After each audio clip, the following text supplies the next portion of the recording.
can try again. In another life, you and I will try to climb out of this dash.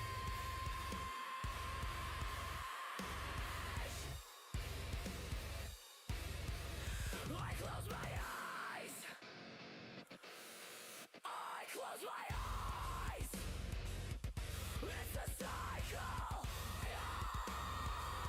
I am the one that always dies when the maggots come to face and the vultures gather round. I hear the whispers of the people that I couldn't save.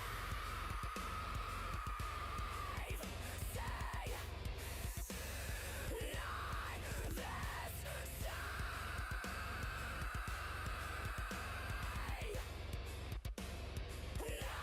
this time. Not say, this time.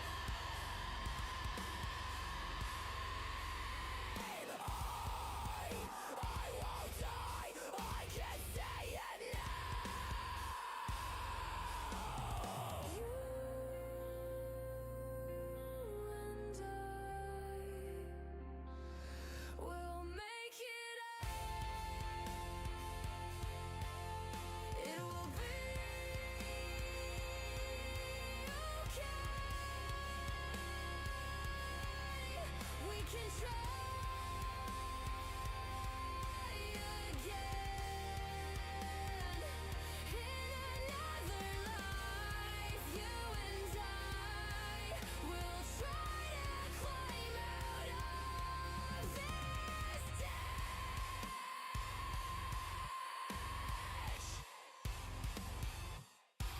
If only I'd known it sooner. There's more to life than dying for you, and I would do it all again. If only I'd known it sooner. There's more to life than dying for you, and I would do it all again. If only I'd known it sooner. There's more to life than dying for you, and I would do it all again. It will be okay. We can try another. In another life, you and I will try to climb out of this dash.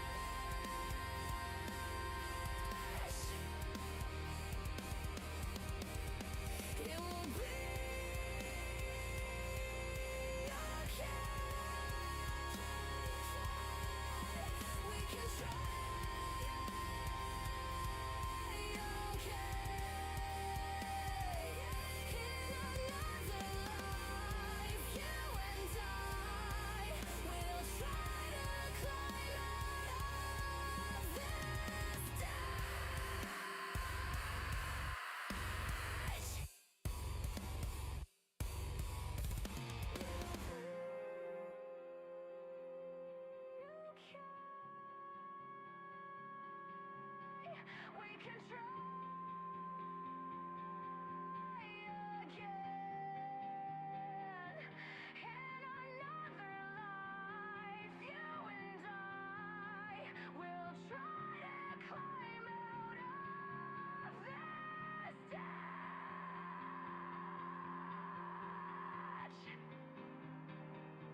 through the glass into a new life.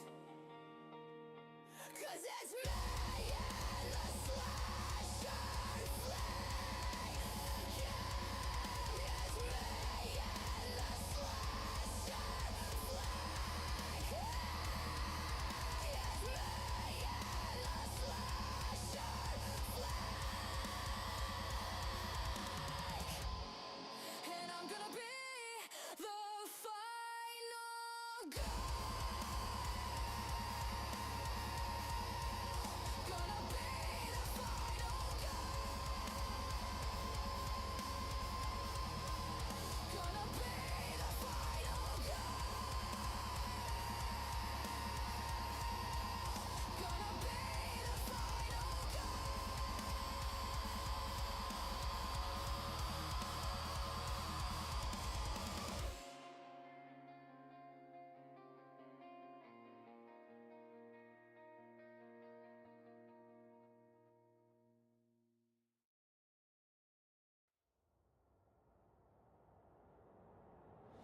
A boiling anger in my voice. When I speak of the day my army will rise.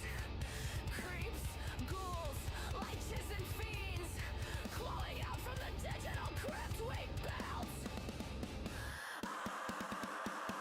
I don't have a problem with you,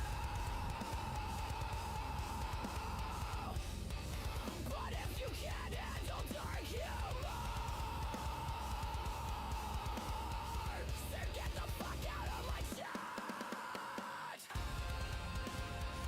This is the part where you leave! This is the part where I scream! This is the part where you leave! This is the part where I scream! This is the part where you leave! This is the part where I scream! This is the part where you leave! This is the part where I...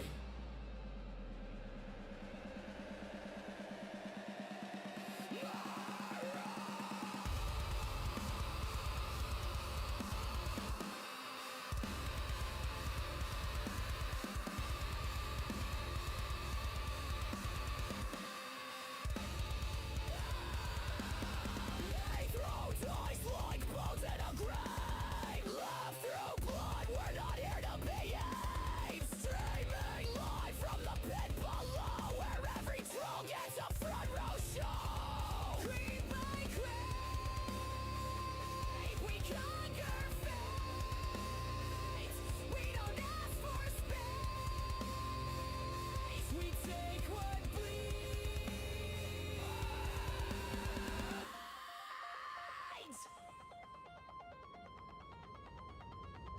This is the part where you leave.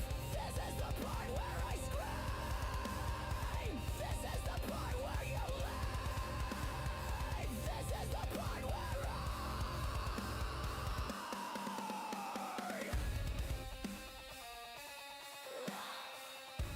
Join the horde or get consumed.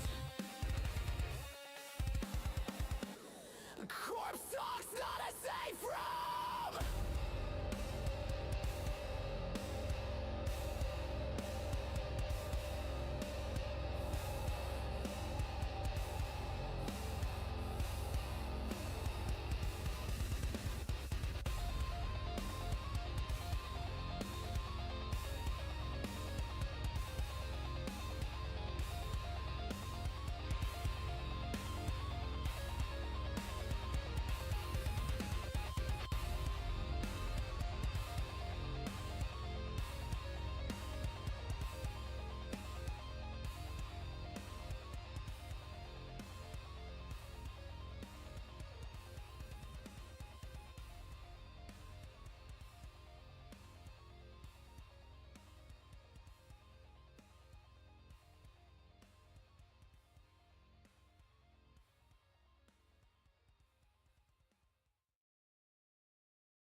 All right, what do you think? Get the show started?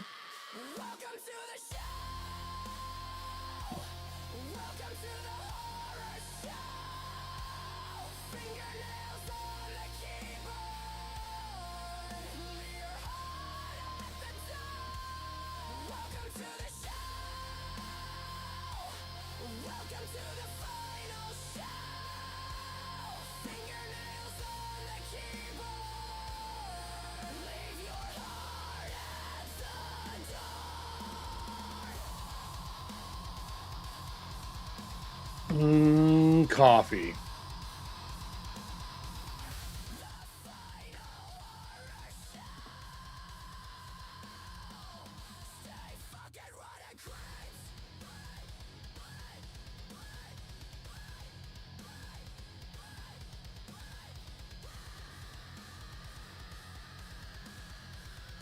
What is up, everybody? It has been a long one. A good week, but a long week. Gamehole Con was outstanding. I had a blast. A lot of friends were there. Got to kind of grieve with the passing of Rob with a bunch of people. And just see some old friends I don't see very often. Let me also brush this beard.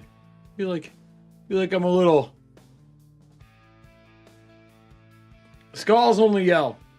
So the skull does. That's how he works. I just realized this was on me. Actually, I forgot. So I automated the light for this thing. And I automated it for the middle of the day. I think it'd be great while I was gone. And then I realized once I got home, I was like, oh, that light is now on while I'm streaming. So I'm about to make a different one for Wednesday and Thursday. What did Serving Hands ask? If what? Nick Campbell tastes like burning? You think that's what the song said?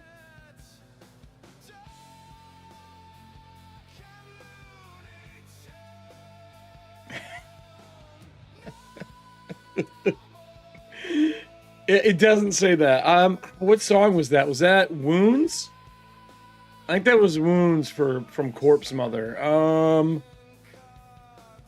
This is the Saturday Morning Cartoons one, which is probably my favorite that I've written so far. Let me look in. Let me see if I have the lyrics. Here we go. Let me see here.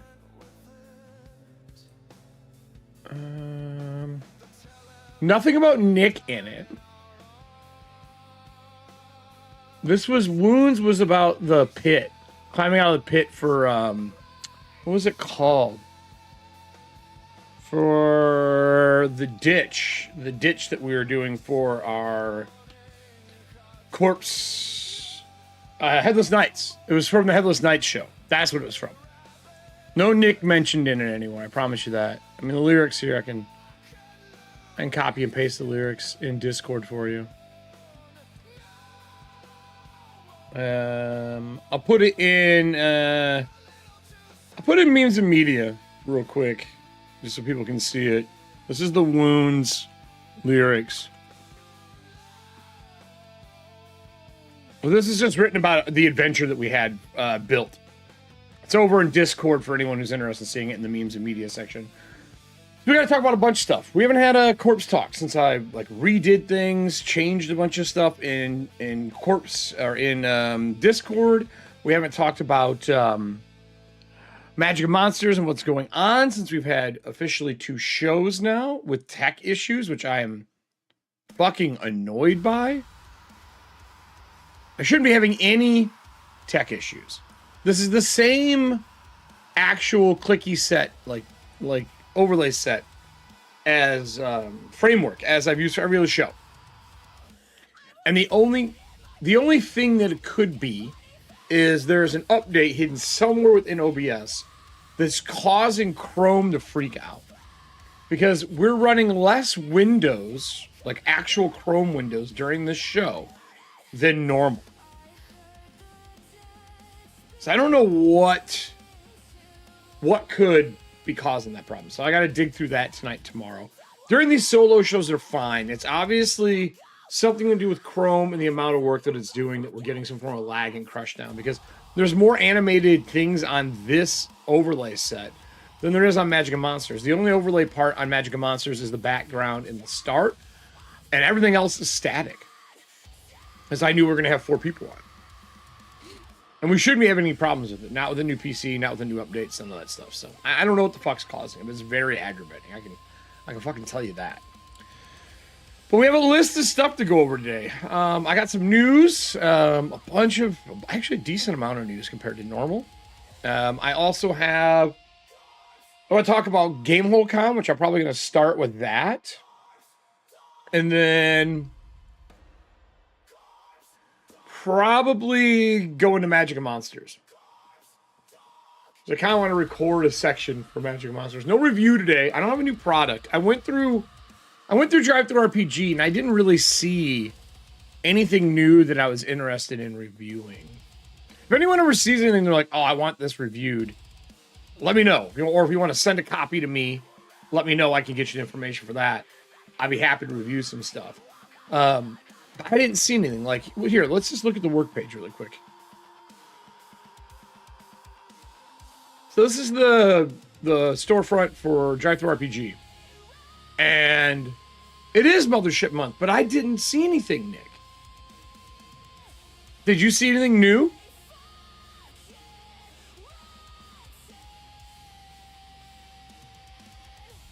Because this is all the newest stuff here, right? We've reviewed this. I'm not really interested in Phantasy Star because it's 5e. Daggerheart we're playing right now, so we're going to get plenty of Daggerheart stuff. We reviewed some Marvel stuff. I haven't reviewed the latest one.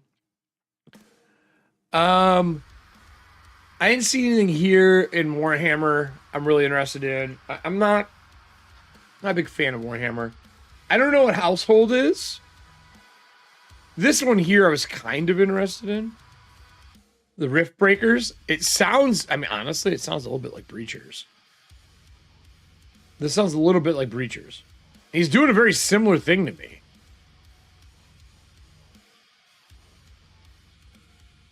You're a dinosaur? Get out of here. But, like, there's some really cool, like, Bastion combat, like, individual things that they put out. I actually really like this format.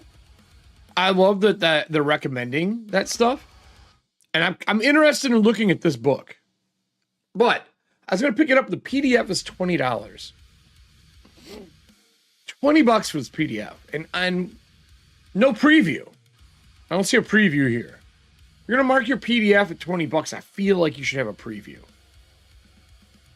But it is still a cool thing. I just haven't picked it up yet.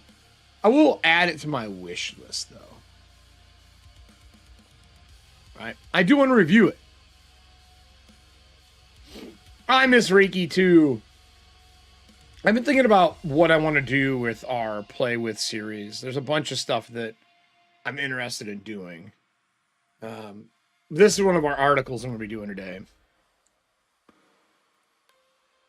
But I don't know. I don't have like an exact piece that I really want to do. My beard keeps splitting here. I don't understand. You splitting? I brushed you. But yeah, annoying. Annoying to say the least. Annoying to say the least. So let's talk GameholeCon. GameholeCon was a riot. I had a great time. I do have a couple things to show everybody. Let me open up my box. I want to showcase folders that I made per game. I don't buy anything really. I think I only bought dice. I think I only bought dice. I'm looking here. You pull out my trick or treat bag. I got this at a convention. It's literally like, hold on here. Check that out. How dope is that for all the Halloween fans? This is a canvas.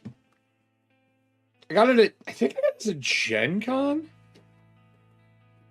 I have been carrying Knave with me for player side too, which I will talk a little bit about. My notes. Let me look here. I'm going through my bag. Nothing here. Is there anything else in here? What else do we got? That's a shirt. Can you tell I haven't cleaned this out yet? My dice. No. I guess these. I guess I can show these and these off. Okay, so I do have a couple things. All right, so first off, I got to play Eastern Marches. I've been really digging the idea of a West Marches play. And Alex Kramer, the gentleman who owns and runs Gamehole Con, made, what is it called? Wardens of the Eastern Marches. And that's what I made a character for. I'm not a big 5e fan. And it's really not the system as much as it is the company, which I've obviously discussed in the past. But I wanted to make sure that I was not dissing Alex's idea to do 5e, because that's what the majority of the people still play. And so I made a character to go play in Western Marches, or Eastern Marches. Well, I played one session. That's all I really had time for. Signed up, played with a friend.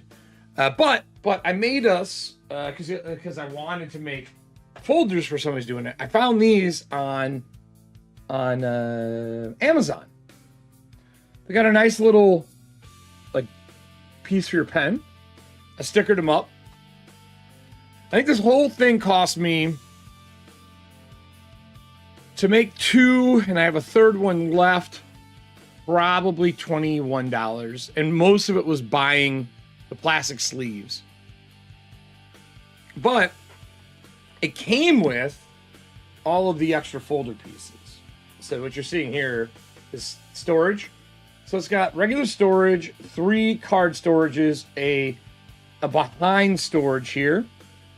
And then I even laminated, because I got a laminator, that's this piece sticking out back here. I wanted it for maps. I even laminated like the different organizations, so we could set out our organizations as we're playing, right? And then you get a certificate of your potion of healing. So they're doing full card, and these are, I don't even hear of it. They're like thickies. They're thick ones. Then this was their character sheet, but I modded it to fit in an A5 because it's a full 11 by 17, right? Or 8.5 by 11, not 11 by 17, 8.5 by 11. So I did that, printed everything off. The book comes with extra pages. And then if we cut back, and I can show this afterwards, I made custom spell cards. So I can just fill them out in Canva when I needed a new spell on the fly. I even could fill them out while I'm there just to have them. So I made a few of them. And then I made blank spell cards and blank cards just for information or magic items, because I just want them to match my sheet. And then, of course, there's a bunch of other clear ones left. But each one of these journals comes with, and I was going to take them out, but they are dateless planner. So if you're playing in a game where where days of the week and months, like most West Marches game, this one didn't end up having it. You have that as well. And then last, in the very back of this, there's a full like pocket that folds over and has a piece of paper to hold it shut, and you can put your record sheets in it. So I got to play one. It was fun. It was fun. We had a guy, unfortunately, had to leave during the game session. He didn't get to finish it with us. And I was really excited to play with him because he owns a company there and he's just a good dude. But it was good time. Then the next night, that was during the day, and the next night we played Shadow Dark. And we played an adventure that's in Curse Scroll 2. And it was the only Shadow Dark game I have ever played where Torchlight didn't matter and there was 0 combat on behalf of us. We literally won the entire encounter by not fighting a fucking thing. Yeah, nothing. Like, we went through all of the Iron Forges with the Freedy and two factions fighting one another. Absolute chaos and war going on. We did it by pitting them against each other because our choice was to make one of the brothers no longer exist. We were hired assassins, but we didn't have to assassinate anyone. We let all the people around us do the work for us. I don't know if that's what you're supposed to do, but that is what our crazy fun group did. Absolute chaos, but worth it. Worth it. Best kind of chaos. And then other than that, we hung out with a bunch of people and chilled, and I got to see old friends. I got to see Sarah Babe. I got to see her husband Brad, along with a bunch of people that I only see when they're at booths, like Brian and Steve Helt was there, another Iron GM, which I really only see at Gen Con. But he's working on a secret project with TPK Games. We got to play test the secret project, which was fun, giving a lot of really good feedback to them on that from like designer to designer. It was nice to see my friend on the project. And then after that, I'm listening. I didn't even think about that. I don't think I can do the joke justice. All right. That was on Saturday night that we did the playtest for the secret project. But back during the Shadow Dart game on Thursday, we had someone from Catalyst Game Labs who's helping organize all the play and stuff like that. And the GM was talking in character with some guy. I can't remember the exact moment, but he had this kind of like old wise vibe to him, his character. Maybe it's a person too, I don't know. He was hilarious. He was like,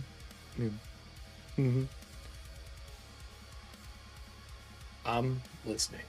As all he did to the guy that we were trying to negotiate with the whole table. It was one of those like perfect timings where the whole table lost it.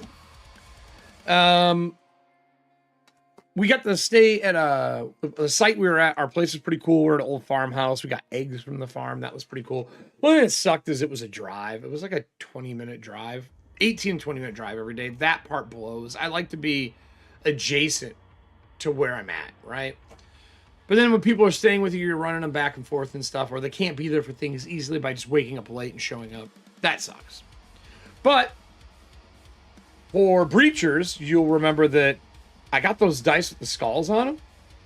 So I picked up 2 new sets. I think I have all but one set left. So I picked up the green and the orange set. Right? I've been digging these kind of oversized letter ones for stream. So I picked up the other 2 colors. And then I'm going to pick up a purple one as well, so that I can use the purple ones for Yule. For a co-op play.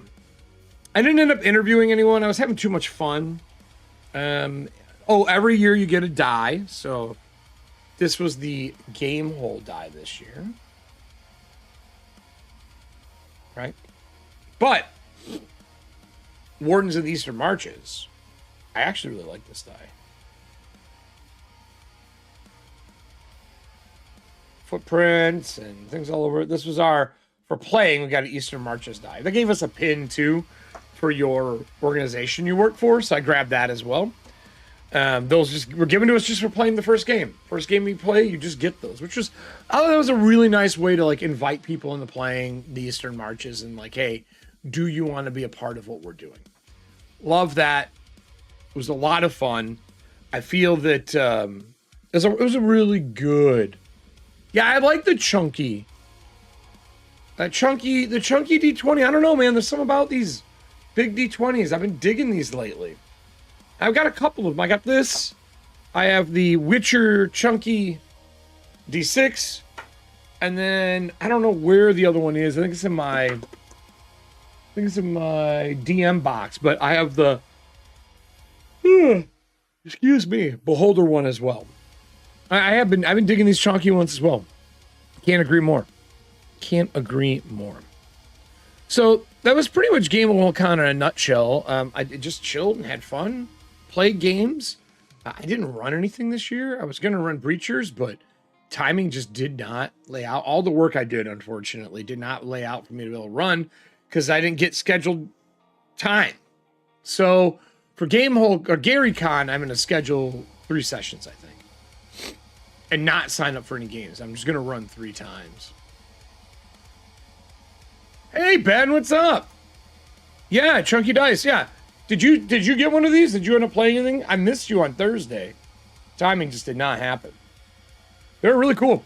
I know Berg was telling me the company these were done through because he got ones made for Burging Man, which is his little like mini birthday con. I think it was through Roll Up or Roll Out or Roll something, whatever that company is. I don't remember. I mean, look, Dice Company, Roll Out. It was Roll Out or Roll It or something. A lot of people have been using them lately.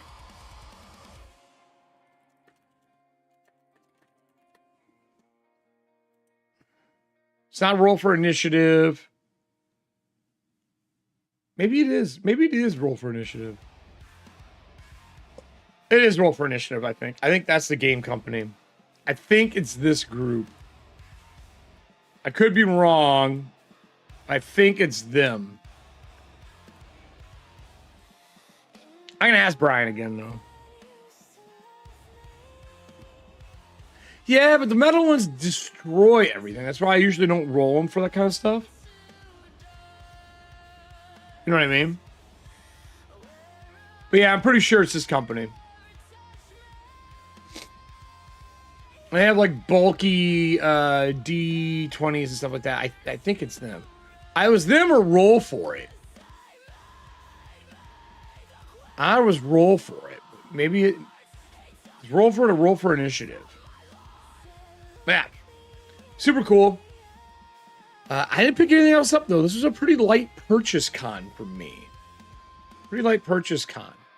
I was more there for my friends and stuff after the passing of Rob, and I didn't want to really take away from that. And just to hang out with everybody and shoot the shit. I did show Breachers to a lot of people. Sold 2 copies of Breachers when I went over on Sunday. So that was kind of cool. But I didn't get to run anything. I didn't run anything this year. I do have... I don't know, man. I sold dice for a long time, Michael. I don't think metal dice... Oh, you mean more collective, like to collect? Yeah, maybe. Maybe. I use them for some things. So, like, I have a ton of Norse Foundry dice from when I was working with them. The metal ones are nice if you have a dice tray, but I don't want to roll them on someone's table and fuck up their table. You know what I mean? So, I've been sticking away from doing that as much as I can. So I don't just fuck their shit up. But, yeah, it was good. It was a really chill show. Yesterday, I should probably talk about this. And maybe, Ben, this might be good for Rage events and what we do there. It's something we should talk about. So, I've done a lot of public GMing, paid GMing, and convention GMing. More sessions than I can count. Like, just, there was a time when I was doing, 8 to 10 sessions every con I went to. I realized that's not how I wanted to spend my time at cons. But I've been doing it for a long time. And,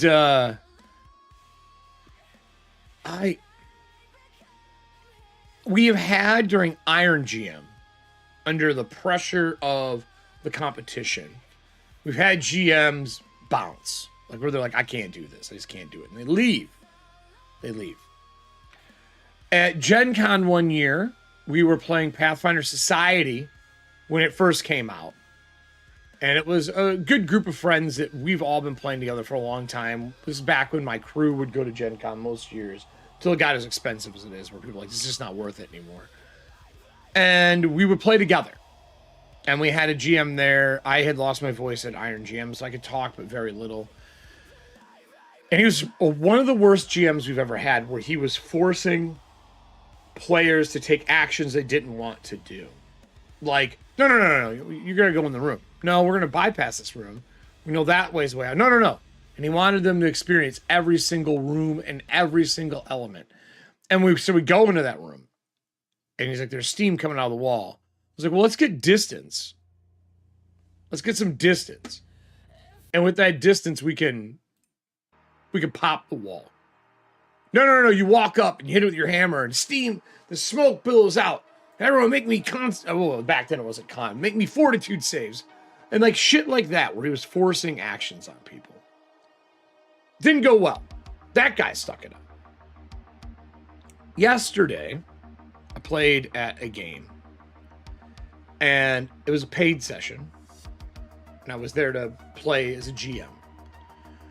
And we had the first part of the game was great. I got to play with a bunch of people I've only ran before. I've never got to sit at a table with them. A lot of veterans who've been playing in this organization for a while. And it was a blast. The opening was fun. I went and got the GM another drink. But there was like some red flags happening. And I saw them, but I was like, maybe it's just stress. You know, maybe it's just warming up. Some GMs take a little bit to warm up. I was taking it with a grain of salt. And we got into it pretty far into the negotiations for what our job was going to be. And I had picked up a random bard because I wanted to play a buffer for the party, like a buffer, like someone to like buff the party, help with charisma rolls when it was needed, a little combat if needed, but I really wanted to play a person buffing. What's up, Cypher? How you doing, buddy? And that's what I did. I ended up picking up a bard that was College of Eloquence, which I did not know they had. I just picked it from the art. I looked at the art, said bard, sounds great, and picked it up and went downstairs to play. But as this was going on, we were negotiating, getting a wagon to bring their son back if he wasn't alive, or all the treasures. Working for some rich, posh family, which was hilarious. Just the way the GM was playing was super fun. And then we're getting ready to get on the wagon, drive down the road. It's literally a mile away. It's 1 mile. And the rich people were dealing with like, well, you can't just carry him a mile. I'm like, have you ever carried a body a mile? That's not something that we do. And I rolled a knave for like my personality traits. So I was profane and flowery. And my liability was lazy. Like once I really didn't have something to do, my character was lazy about stuff. Which was fun. I wanted some like personality traits to play with. So I was swearing, but swearing like almost lyrically and not aggressively. The opposite of how I swear. So we get on the wagon to go. I was like, who's got the better handle animal? And the one guy at the other table says, I got a +5. I'm like, well, I got a +2. I'll aid you. Like, I said to the GM, I'm going to sit in front of my loot and I'm going to aid. And I rolled my side of the advantage, which is habit. I always think that if someone's providing aid, that person should roll the advantage instead of the other player rolling both. So that person's part of the interaction, right? And I rolled like a 15. And the GM snapped. Threatened, said that I was trying to run the game and taking over, and everybody was talking over each other, and I was talking over them. But we were all, it's that moment in the party where we're like all jiving and getting each other ideas and stuff like that. No one was really like overriding. It's a point as a GM where I would sit back, let them get their little stuff out and be like, all right, everybody, are we ready to go? Do we got everything we need? I saw you wanted to roll for the cart. Let's talk about how we want to do this. What did you roll? Why are you rolling? Usually I ask for a roll, is what I would probably say. But I was just rolling to give him the advantage so that guy could ask the GM to roll. So it was just out of the way. I wasn't doing anything other than that. This GM snapped, threatened to leave, started packing their stuff up. And I was taken back a little bit because I was like, why is this guy mad? And I was literally there just to help out. We had a new player. I was making sure to kind of point out where things are on the character sheet because this group uses a different character sheet because it puts everything on one page and kind of cuts out some bullshit. And I was just helping out. Normal. Now, I know I like to talk. I'm a guilty part. I fucking stream. I obviously like to talk. I apologized immediately. I was like, look, I'm sorry, but I did not mean to step on toes. But, pack up and leave, or are you going to be a man and accept my apology? And I apologize to keep it calm because all these people are paying to be there and play. I have never in all my years had a GM freak out in a paid one shot over that stuff.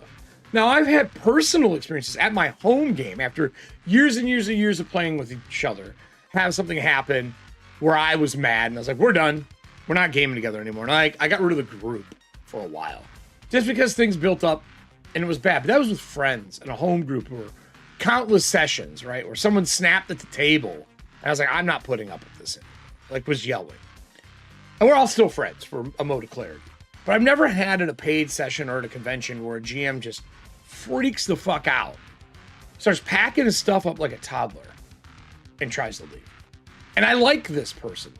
Also, for clarity, I've had conversations with him. I think they're a good person. I don't know what rubbed him that day. I hope he figured his shit out. But like, if that would have been a non-paid environment, I don't think my reaction would have been the same. I think my reaction was like that because it was paid, that I didn't want to freak out and ruin the experience for everybody else. But normally I would have had much harsher words. You know what I mean? So anyway, I guess I posed to everybody else who's watching this, either live or afterwards. Have you guys experienced that before, where you've had a GM freak out and start packing their shit up instead of gaining control of the table? I firmly believe it is a GM's job to be able to wrangle their table back in. Every single GM has to do that. And I don't mean it in a negative way, but when I was talking, doing stuff, and you're looking at the clock and you're like, shit, we only got 2 hours left, and I need to at least get one of these 2 combats in, or one of these 2 encounters in, or whatever. Like, all right, everybody, are we all good? Are we ready to go? You got to talk over, bring it back in, and refocus what we're doing. Because when you got a bunch of people who are having fun talking, that's like a party, baby. Like, no one's paying attention to what's going on. It's a fucking party. You just regather the party. Hey, it's time to sing happy birthday, motherfuckers. Like, what are you doing? So I really feel like GM courses, well, player courses need to be taught, but GM courses need to be taught as well. Especially when you're the person that everyone's leaning on to get things done. And you have to realize that things don't always go the way you want. And you got to be able to flex or redirect, bring things back into where you want them to be. What an experience it was. I was mad. I was really fucking mad. Really fucking mad. Yeah, but it's not even cats. Like, you can't herd cats. But people who are talking and having fun and laughing and enjoying the session that you are putting on, enjoying each other's company, your job is to bring it back together when you need to move to the next section. I mean, I even personally, my mental thoughts as a player was, all right, we'll get a cart. We have a way to bring the body back. That'll allow us to fast forward instead of walking. We could be on a wagon. I honestly wouldn't even have anyone roll to ride it. We weren't in combat. Who gives a shit? And then upon being there, we were going to gather stuff and bring it out. But there was something there that was like a hedge maze. So we couldn't really bring the wagon in. So we left it out front with the horse, tied it off, right? Oh my God, dude. Unacceptable. Just unacceptable. But anyone else has had that happen, post in the comments down below if you're watching this afterwards. Because fuck me, man. That was fucking aggravating to have a GM pack his stuff up and act like a toddler. And threaten to leave. And telling me I can run it then if I wanted to. Not okay. Now, with all that said, great game, whole con. Great opening part of that session. Picked up some stuff. I think that's everything for there. I think really right now, I think I want to kind of go over the news that's come up because there's, I think, 4 articles that I have ready I kind of want to go over. And then after that, I think I want to do a little look at Magic and Monsters. But before that, someone asked yesterday. So the Breachers hoodies, I got my draft ones, right? My samples. Really happy. Clean print. Soft. The inside of it's soft. The back has the breach on and like a broken stone, right? This is going to be this version and a crop top for hoodies. I'm probably going to put them up tonight for tomorrow's show. Tomorrow I think I'm going to do Breachers and Shadowdark. I really want to run the solo stuff again. And last time we left off, we were playing Yule. We were playing Yule and Sofix. I'm thinking about bringing that back with the Streamloot cards to do some playing for that. Kind of pick things back up. I think that's going to happen tomorrow. Maybe a little later time slot, though, because I have some prepping to do. I did have someone complain in one of the comments that they hated the music and didn't like the look of the Breachers overlay, that it was too busy for them. But it was an actual play. Well, we're playing the game together. So I was using the overlays from that show. And anyone else feel that way about the overlays? Like, they're just too much, you don't like it? Like, it's literally only a torch and the EQ and the maze below. I thought it was a fun overlay. Anybody else feel like it was too much? For those who saw the Breacher show?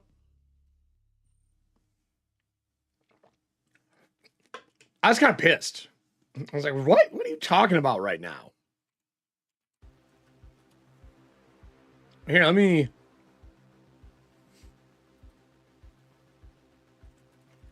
pull it up.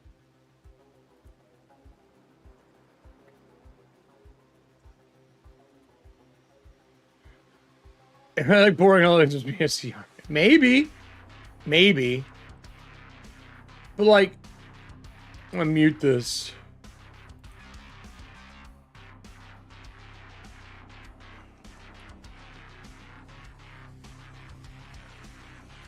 It's in the solo dark ones. Let me look here.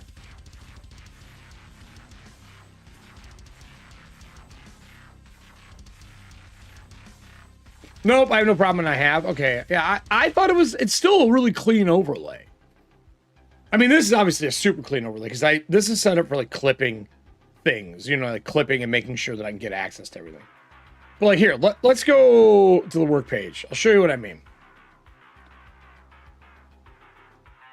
So, where is Shadowdark? I think it's this. ADH Kids Unite, maybe. So this is the main overlay, which has got the torch, because when the torchlight goes out, it turns the screen black. Right? And this is the basic setup. For the character sheets, me off to the side for the Keymaster. So I can have a lot of extra space. You can see this one has like GIFs and stuff in it, because this is an edited one. This is where I was putting the information originally. No. They hated the... No. They specifically said they didn't like the overlay. That it was too much. I'm trying to find it. I didn't delete the comment. I left it. I don't give a fuck.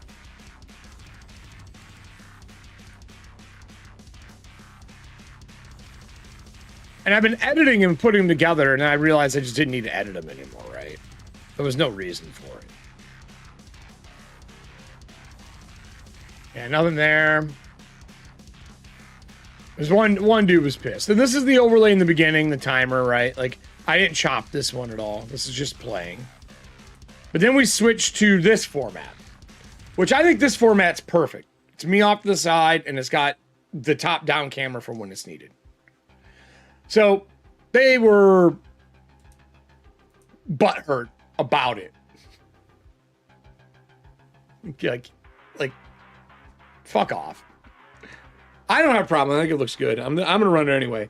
But I told them that it's okay. If you don't like it, you don't have to watch it. Like, that was my response. I'm not changing my overlays because one baby whined about it. Like, are you fucking crazy? But I looked at it again, and I was like, I guess now that I've been doing these more open overlays, but I try not to let them be boring. Even like the the Mythic Bastion Lands one and the current Magic and Monsters one, I wanted to make sure that they still had some movement in the background, or I can do seasonal effects, all that kind of stuff. So I wanted it to have some fucking style. It's weird. Yeah, you know what? If you have that problem and you have overstimulated stuff and you don't like movie shiny colors, then just listen to it. Right? Just listen to it. You don't have to be mad about it. You don't have to be mad. You don't have to be mad. It's okay. You can be okay. I'm not here to appease. If I was here to appease, I'd be every other fucking streamer. It's not my game plan, boys and girls. It's not my game plan. Because like even I was pulling this up. We pull up the M&M stuff. MMM. MMM.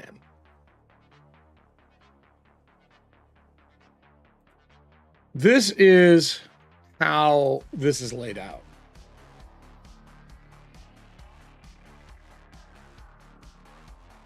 I mean, maybe. So this was the overlay setup. This is all the overlays. Right?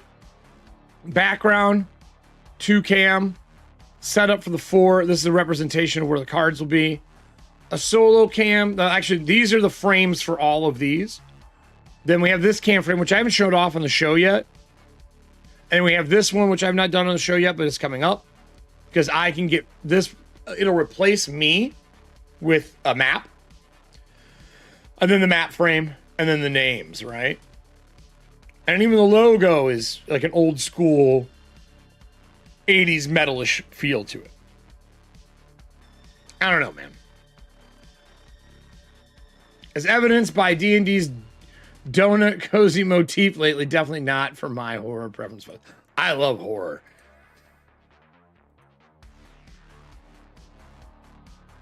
Your content is better watching than what's going on Critical Role. I mean, look at Magic and Monsters. We have the tech issues, and that shit sucks. I'm not a multi-million-dollar fucking streaming platform, but we always have a solution. I always have a contingency plan. Like I have a setup for this overlays. These ones here, where it's static, one screen, only this stuff in it in case the overlays are the problem. I have a stripped down version. Just in case the problem is the overlays. I have ones that are just a solo cam scene and a 4cam scene static. I have them. Because shit happens, man. Shit happens. But I think it's Chrome causing the problem, personally. I might try running Video Ninja in a different overlays. Oh, I don't want to cuddle. Cuddle Living Nightmare. Beholders are my favorite. I need to make my own, though. I need to make my own for Breachers, my own Beholder. I have an idea. But anyway,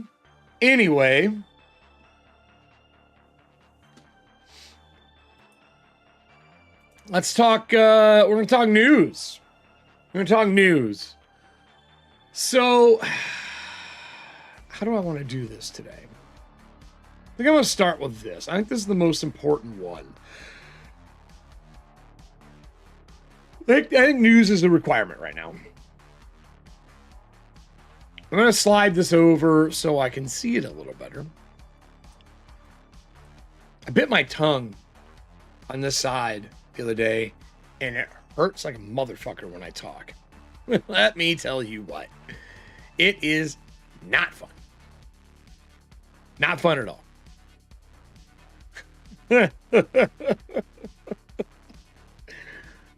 So I'm going to scroll this over here to make my life a little easier. We are going to record this segment in case I decide to put it out. I need to get all my news ones out. I've just been recording them all. I need to put them out with the dates on them. Nudes. Yep, nudes. Swim trunks on the beach. Does it just cover their mouth? Do they wear a blue whale fin protection so they only get easy things? I'm going to start recording here. I'm going to go to the full screen. But I'm going to get a song. We're going to do, I think, corpse talk. All right. 3, 2, 1.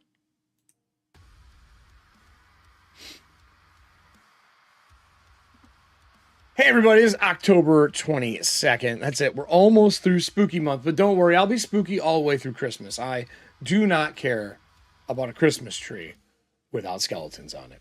So today we're going to talk about news. And there's some news that's going on that is a little scary for those who work in the TTRPG industry. We're going to be hitting on a couple topics. The new tariff storm coming in. Free League's new Kickstarter. We're going to watch a trailer for that today. I found a really cool Gen LARP. It enables immersive live-action roleplay through an LLM-generated worlds and characters. I'm really curious to see how this works out. The new book of ready-to-use tabletop role-playing games from Roll for Adventure, Lucas Maxwell. And then, of course, a closing of a publisher due to said tariffs. That's going to be all today on Corpse Talk Lives and our news section. But let's just dive into the tariff news and see what this is all about.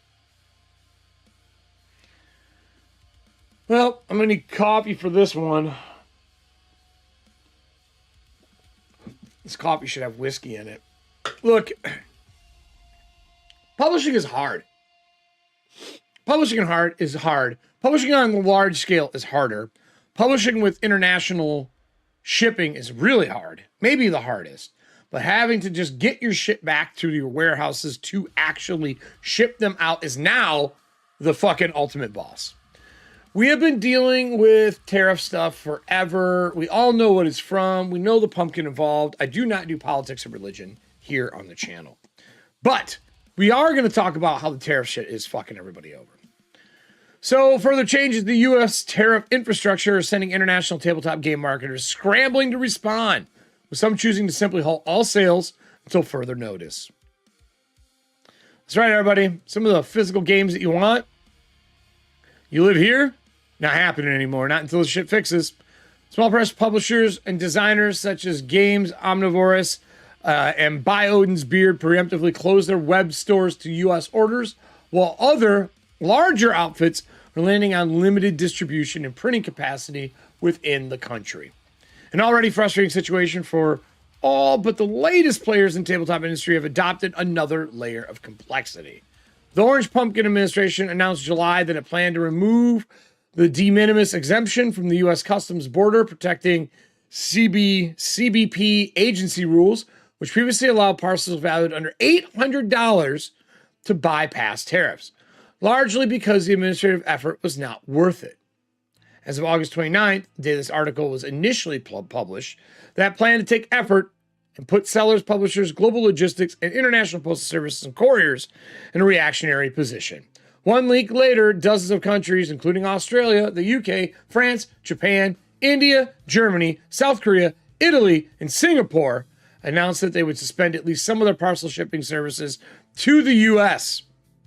New rules need time for adjustment on a global scale, but Orange Pumpkin has made a sodden and nonsensical disruption the foundation of the international trade policy under the International Emergency Economic Powers Act. Trump Legal, or Trump Card, aka Pumpkin Man, justifying all of this. The post carriers will either need to pay the country origin's current tariff rate, or for the next 6 months only, charge a flat rate of $80 per parcel. $80 per parcel. The U.S. Postal Service, already underfunded and overburdened, will likely be forced to comply with a later for foreseeable future. Who would have thought that shipping in 2024, 2025 would change so much between those 2 years? That the cost of shipping something would be astronomical. Like, I just shipped out patches to somebody and they, for some reason, had to pay, even though I paid to ship it with insurance. Fuck is that? I shipped to Canada and now they had to pay for something extra. And then I was looking at how I'm going to do stuff. Print on demand is almost the only way to handle international because most print on demand shops have a printer in the region that they're shipping to.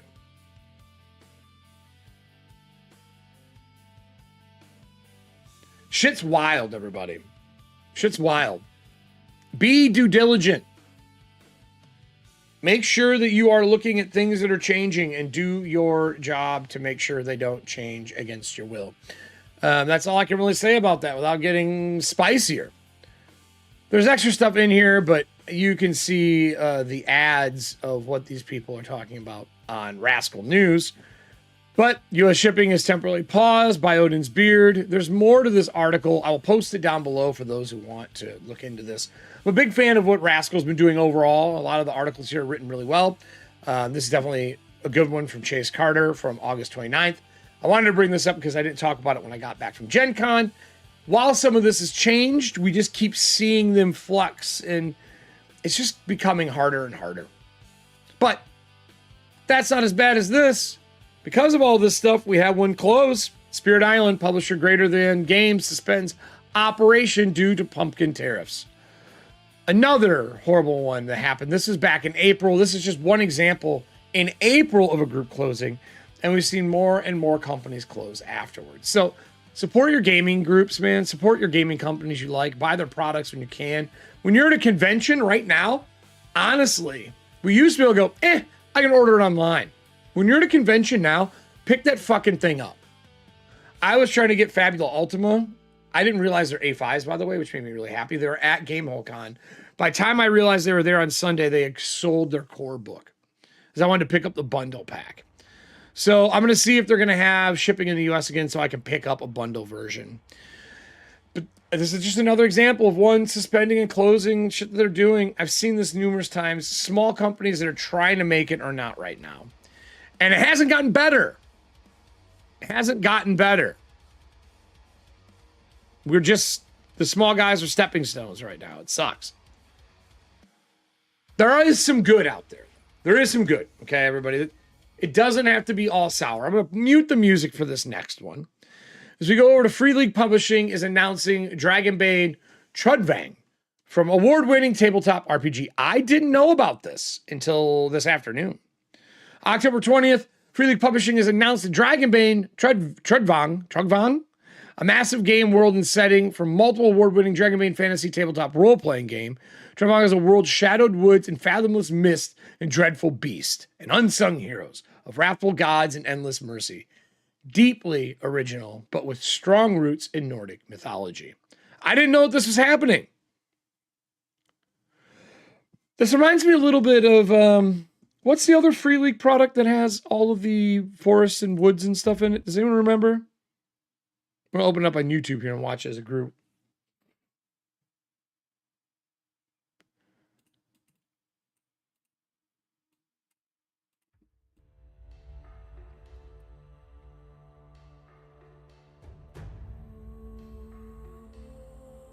I like the art. Art's really good. Damn.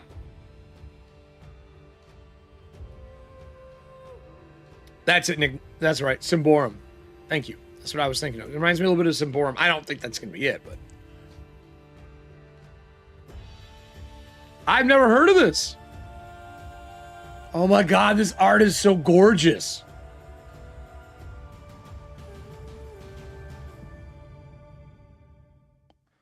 Well, I gotta say, I'm actually pretty excited. Look at this fucking art, man. Is this the same artist? Is this a different artist? This is a new artist. Wow. I know Trevang is the world, yeah. All that art is from one artist, I believe. I think so too. Look at this.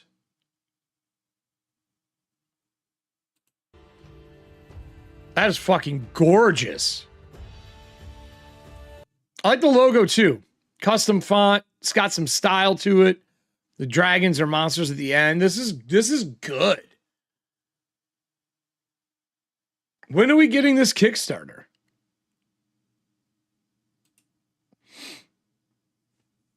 Did somebody else own this originally? That's a really good question. If anyone out there who is watching this afterwards, I'm excited for this. Publish down below. Is this a setting that existed somewhere else and is coming to Dragonbane? Is this a custom Free League piece? If you know, post in the comments down below. I'm excited for this. Let me tell you. Anyone who is making new Dragonbane stuff makes me excited. We haven't seen a lot of settings. I still need to finish my Athanti one to come out, but Breachers is kind of taken over production cycle for a little bit. But I really, really love the Dragonbane engine. It's elegant and fun with growth for complexity. I can't wait till an advanced rule set comes out for Dragonbane. I think it would be super, super fun. But it looks outstanding. So, I think it's Trudvang. Looks really good. Someone in the audience says that is an existing license. Paul Bonner and Avero Tapia were the illustrators. Okay, gotcha. That's amazing. On to the next, though. If you know anything about that, comment down below. I want to know more. I want to know more about it. So maybe I can see if we can get an interview with Free League to see what we can find out about it. So here's a little tidbit one. This was a random one that came up in my searches. It is a computer science human interaction project from a company.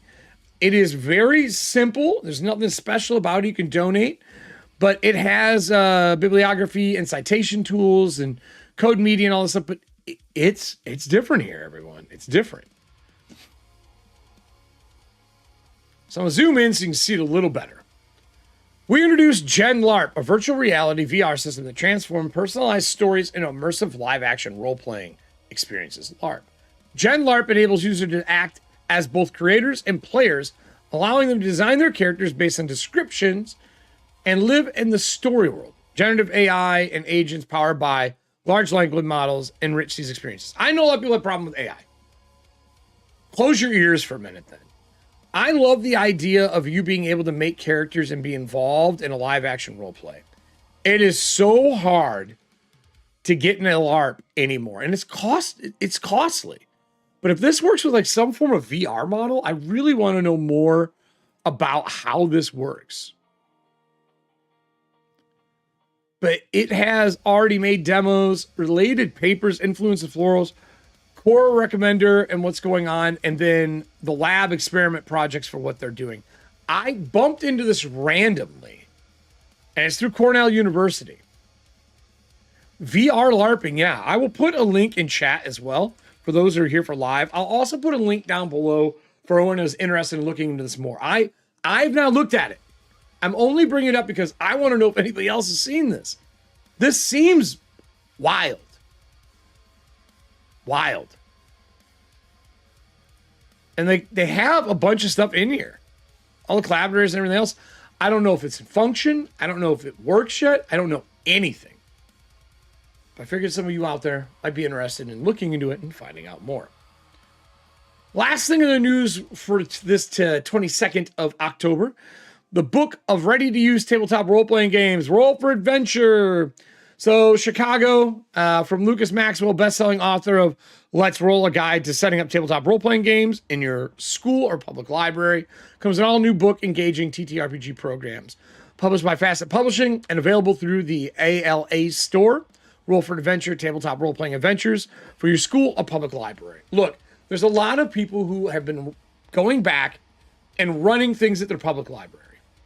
I mean, there's a female, a woman streamer out there right now who just talked about working in, I think it was the UK, I could be wrong, but her job was running these organized play groups, or I should say meetup groups, in libraries for kids and adults to play. It's really cool to see that you can buy a book now to help you set this stuff up. Pretty awesome piece of lit. If you are looking to run things in your local library or schools, check it out. See if it's worthwhile. See what you can get out of it. I'll put links down to where you can pick this up as well. Those who are in the live show right now, I will drop a link in so you can look it up. I know that Micah from Dragon Sandbox was running stuff. I know that Cass from Dragon Sandbox, local here in Milwaukee, has run at libraries before. this might be a really good piece for them to check out and see if it has anything that can help them. So what does it do? Well, it has examples of safety tools that allow players to stay safe, comprehensive TTRPG glossary, practical tips for helping new players at the table, practical tips for first-time game masters and new players, ideas on how to establish role-playing sessions and festivals in your school, and list of potions, magical items, and non-player characters, including motivations and occupations. The other thing that's really good about this, to me, is there's not really an organized spot for a lot of this stuff anymore. We haven't seen a book come out with everything together in it. Back when I was growing up, there was a Game Master's Guide to Hip Shooting, which was a book full of tables and everything else that you need to kind of pull it together and be able to do game mastering no matter who you are, like how to handle it, how to get it done. So the fact that this is out is a way to do that is awesome. If you're interested in kids or anything like that playing or at schools or in libraries, check out Dragon Sandbox. We have a Dragonlings track, which is super cool, where it's just for kids to learn how to play. They even have a track where Cass, one of our GMs, is teaching new GMs, like helping these kids, these students, become GMs, and they're starting to run their first sessions as well. If we want our generations to continue, and you don't want to have someone angry at the table throwing a hissy fit, you got to teach them young. It's the only way. But that's it for news today, everybody. If you're here for the live show, stick around. Stick around. We're not done. We have more to do. But for those of you who are watching the recording afterwards, I just want to say thank you to my patron members for all that they do to make this a feasible thing for me to continue doing. So let's give a little shout out, shall we?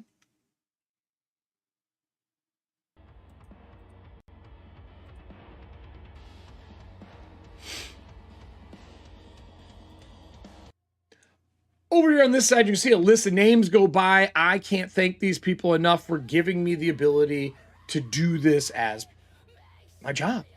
If you want to have access to any things that I create, from Breachers to Athantia to Magic of Monsters, which is my new Daggerheart framework, the living documents as I am designing them are always posted up in my Patreon. And at the $5 level or higher, the final version of whatever product I'm making goes out to these wonderful people as just a thank you.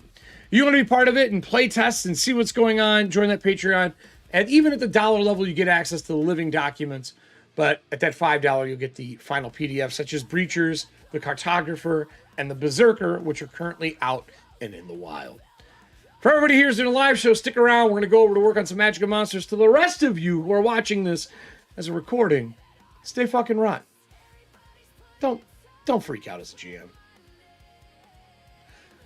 All right, so we're going to stop the recording. So I want to talk a little Magic and Monsters today. Nothing long, nothing crazy. I just want to go over kind of what I've been doing, why I'm doing it, and all that stuff. Before I do that, though, I need to pull all of these links into my mem doc to make sure I put them in the bottom afterwards. Give me 1 sec. I will talk while I'm doing it, though. Don't worry too much. So I have really been enjoying Daggerheart.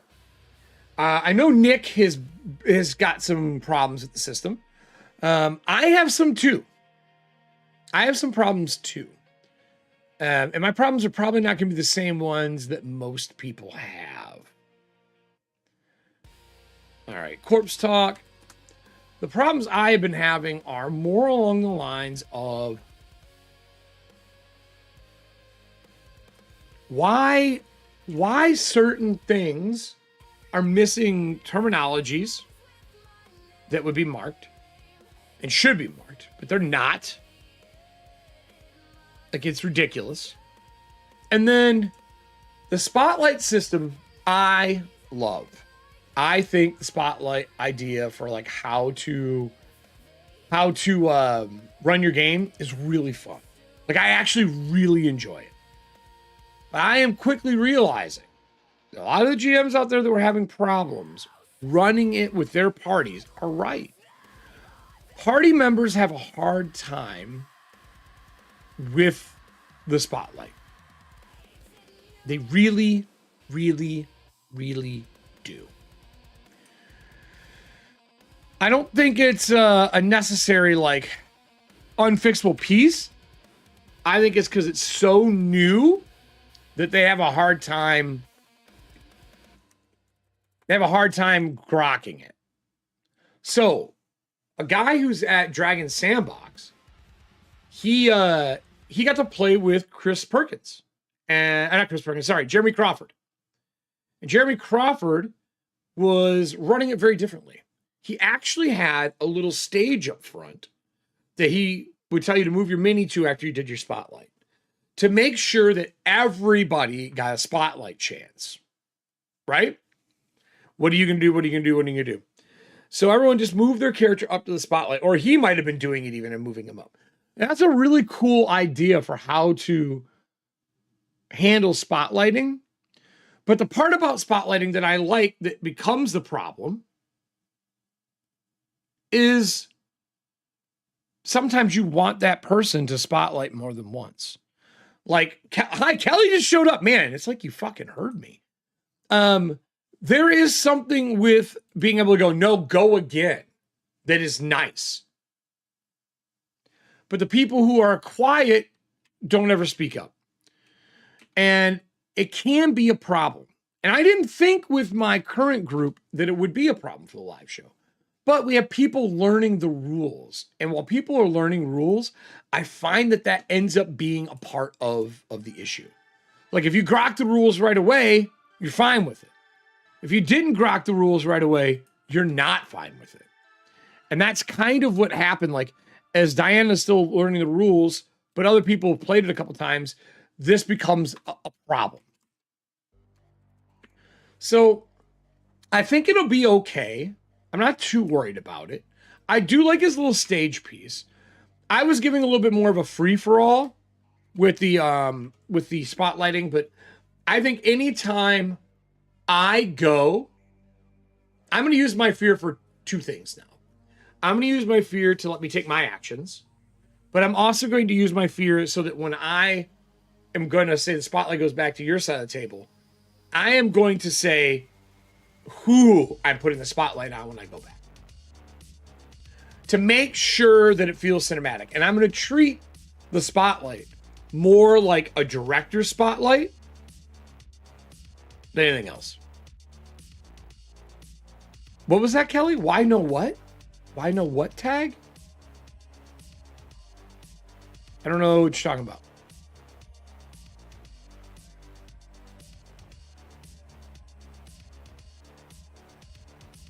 Why no YT tag? YT chat. Why no tag YT chat? What tag? Are you supposed to have a tag for something that you're missing?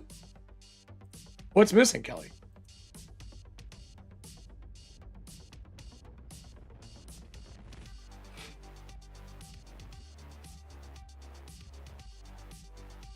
Sounds very draw steel to me. No. I don't hate draw steel. I told you this. I think it is ugly as fuck. I think that book is ugly as fuck. Ugly as fuck. Just samey the entire fucking time. What I do think is cool for Draw Steel is not opening it back up.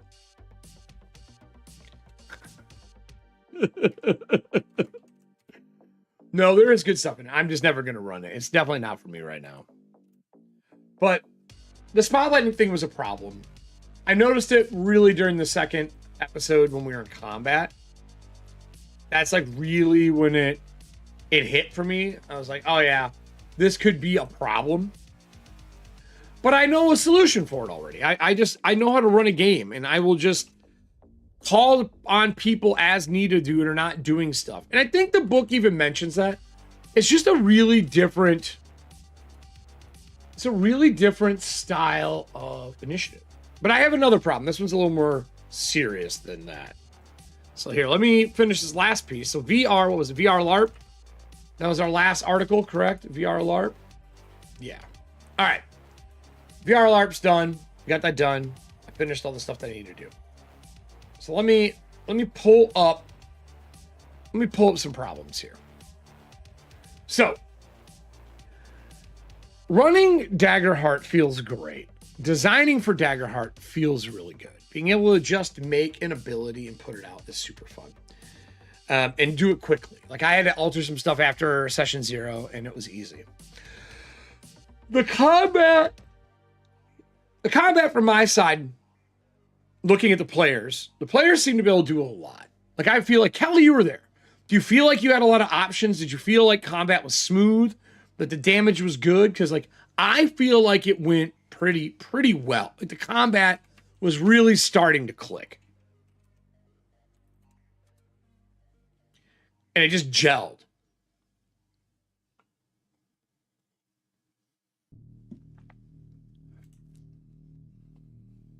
Because I didn't have any big problems with how it was ran. Well, we're going to get to that in a minute. That is my biggest problem. Is fear. That is my biggest problem with the fucking system. Felt smooth. I thought combat felt smooth. I felt like it feels interactive. Like, I feel like as the bad things happen, they go quickly and they make really fun. Like, it lets you make really fun choices when you are running on the player side of things. Like, you always have something to do. I feel like you always have a response. I feel like the players can act and do stuff. But let me talk about the GM side of the board. You already are making me roll D20s. I get why. I think it's okay.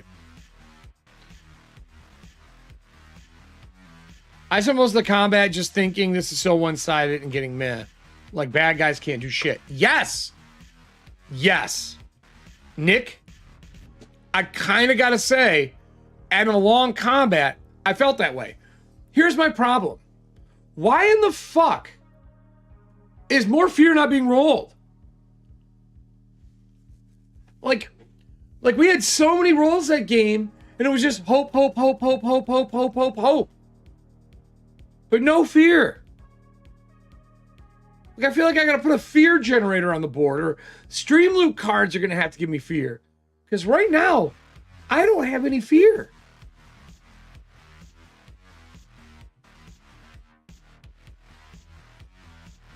Like, I'm gonna have to interject fear into what I'm doing. Like, there is a problem in the action economy.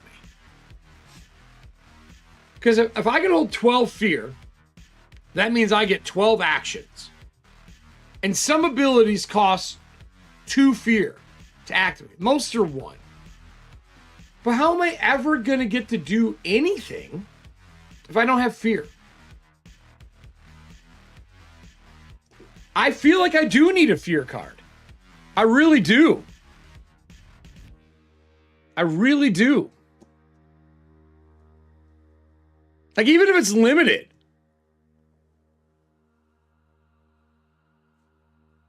I feel like everyone was taking it a little easy because we're hope high. Yeah, so Matt Mercer even talked about when he's playing that he tries to stockpile about 3 or 4 fear.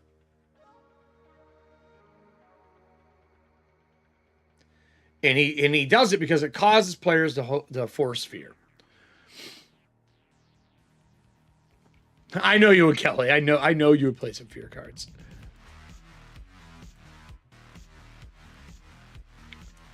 Yeah, I've done cards for me before. I just wasn't trying to track them this time. It's going to be the exact same when they roll pure fear. Yeah, so here's the thing. Even if players roll pure fear, they still have another pool of resources. They have stress. They have the option to rest to get hope. I have none of those options on my side of the field. None. I have none. I don't have a way to make an impactful moment without fear.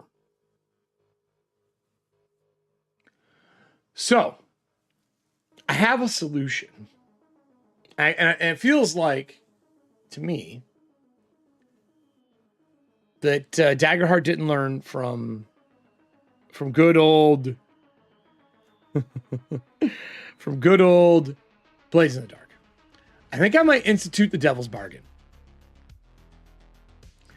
For two reasons. One, Allie can't say no. If I institute Devil's Bargain, she will always do it. When the player plays their fear, you should get it. Well, no, when they roll fear, I always get it. Just nobody rolled fear. It just wasn't happening. The fear die wasn't high. And like, I'll be honest, what ends up happening on a GM side, you're like, is this the point where the players are just forgetting what die is fear, saying they roll with hope because they want it? The same problem you have in any game where the players just rolling high the whole time. But like, people are rolling low, but with, failing with fear or failing with hope. It's a weird mechanic that I'm not sure I love. No, you can't do that. It'd be too much. If they get hope and I get fear, I would have the board too often because there are 4 players rolling. That doesn't balance. That 100% won't work. There was something weird about it. I didn't feel... She is always taking devil's bargains. She just took a real one to save her village. I feel like there is something mechanically there. I'd like to see the back end. I would love to see what their metrics showed for an average session, how often a GM was getting fear. The other thing I thought about doing for a more epic, heroic style play was doing a D4 plus 2 on a rest, and then doing a D4 plus 4 on a long rest, instead of just the D4 and a D4 plus 2, I think is what it was. But I start with fear equal to players. That's only 4.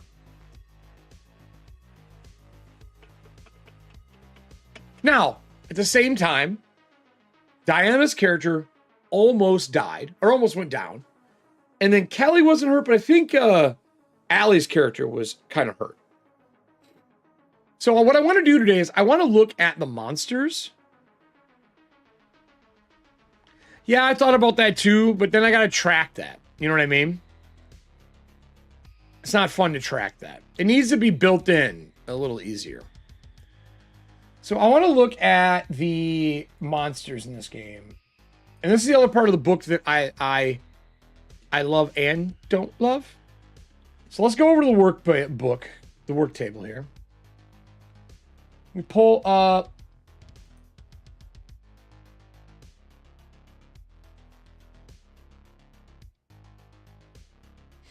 I need the monster section. Page's adversaries on. Here we go. All right, so we need to talk about adversaries and stuff in this game. It's very different. It's not a book where you just get a bunch of monsters. They give you archetypes to fill out and make your own, which, I'll be honest, it's already how I run D&D and Pathfinder and everything else. Like, sometimes I'll pull a specific, but for the most part, I do not pull a specific. I use a core, strip it, and redo it. I want to go back to the beginning of this so you guys can see it. And this, I gotta love-hate with this. I can see a lot of GMs not liking this.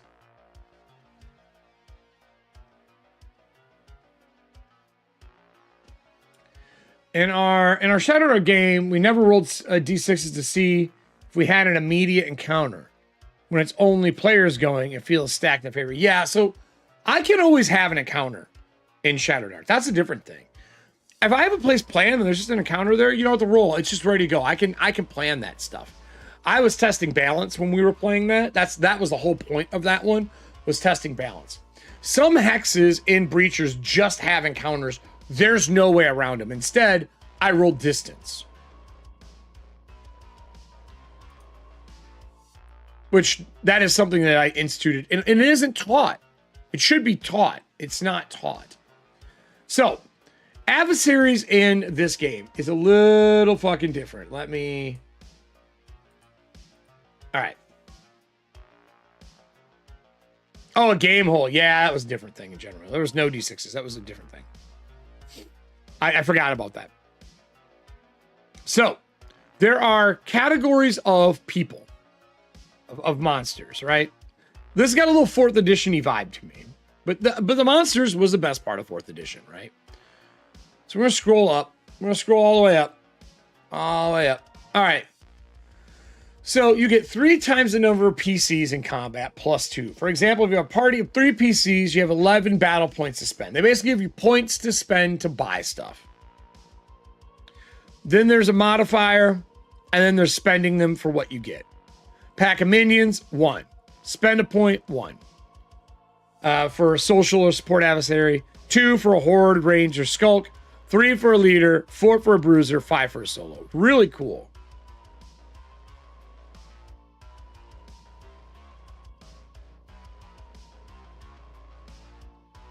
There are monster abilities that generate fear. That is correct. Yeah, that also would get really staticky. I'd take the spotlight from you the whole time.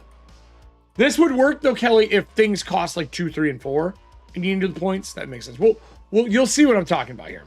So I actually really like their build. I don't know about you, Nick. I love their battle point for building. Fucking elegant. So easy. They have bruisers, and they talk to you about building a custom one. Their sample are these 2, like the Minotaur Wrecker. So I want players and audience to understand how monsters look, so you know what I'm doing behind the screen. I think that this part of the love language table doesn't need to be hidden, right? You should know what I'm doing during this. So a tier 2 bruiser, a massive bullheaded furball with a quick temper, motives and tactics, consume, gore, navigate, overpower, pursue. I love that monsters have this stuff. Absolutely love it. The difficulty 16 is the base difficulty for anything that they do. For those who have played Cypher System, very similar to that base difficulty level in that, but instead of being a task level of 1 to 10 with a multiple, it is just the static number. It's similar to similar to Cypher, but they're just giving you the number that needs to be rolled. Threshold's 1427. This is a beefy boy. You're only going to be ticking him a little bit. 7 hit points. Remember, hit points are low in this game. All the monsters I had, all of the amphibians had 2 to 3 hit points. The big frog had 5 hit points because I was knocking it down with stress and stuff like that. And he didn't have armor, though. 5 stress, his damage, his experience, where he can get +2. And I can spend a fear. That's where things get spicy. So I start with 4 fear in the game because there's 4 players. And when they roll, I should be able to bank some fear. But it wasn't happening. I tracked the fear that I got last time because I was tallying at the bottom. And I got a total of 9 fear through the entire game. 9. That feels like a lot, but it's not. Because this guy, if I activate him, and I want to use his experience, that's 2 fear. Now, if they roll fear and it goes to me, that doesn't cost me 1. I just get to use it, right? They roll fear, it goes to me. I activate a unit, like a miniature game. And then I can spend 1 to use Navigator or something he has. So he's got ramp up passive, but I have to spend a fear to spotlight the Minotaur. While spotlighted, you can make their standard attack against all targets within range. You must spend a fear to spotlight the Minotaur. So when you guys roll, I don't even get to just spotlight him. I have to still spend a fear to activate him. While spotlighted, they can make their standard attack against all targets in range. That's pretty cool. Like, it's an AoE, right? But it's passive, and you have to spend a fear to spotlight the Minotaur. Charging Bull, action, mark a stress. You charge through a group, so that's a stress cost. You only get 5. Gore action, mark an attack.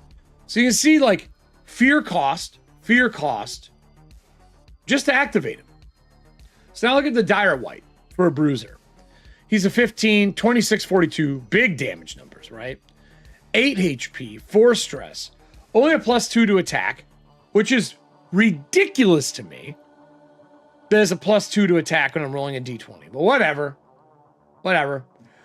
He's got experienced throw, so I can spend 1 fear to give him throw, then I'll put him at a 5. Terrifying swing, action, spend a fear. So now, if I didn't get fear, I have to spend a fear to activate it. I have to spend another fear to use his power. So that's 2. So a lot of these monsters cost 2 fear on average to activate. if I only had 4 to start, you guys roll a fear, comes to me, I get 5. I want to activate his power, that's 1. If I want to activate to attack with Terrifying Swing again, that's another fear. And if I want him to be able to hit and I got to use throw, now I'm down to 2 for just using the creature's abilities. I'm now down to 2 fear. And it goes back to your side of the board with 4 people. And when they roll, they don't roll fear. So I'm going to hard track it next time.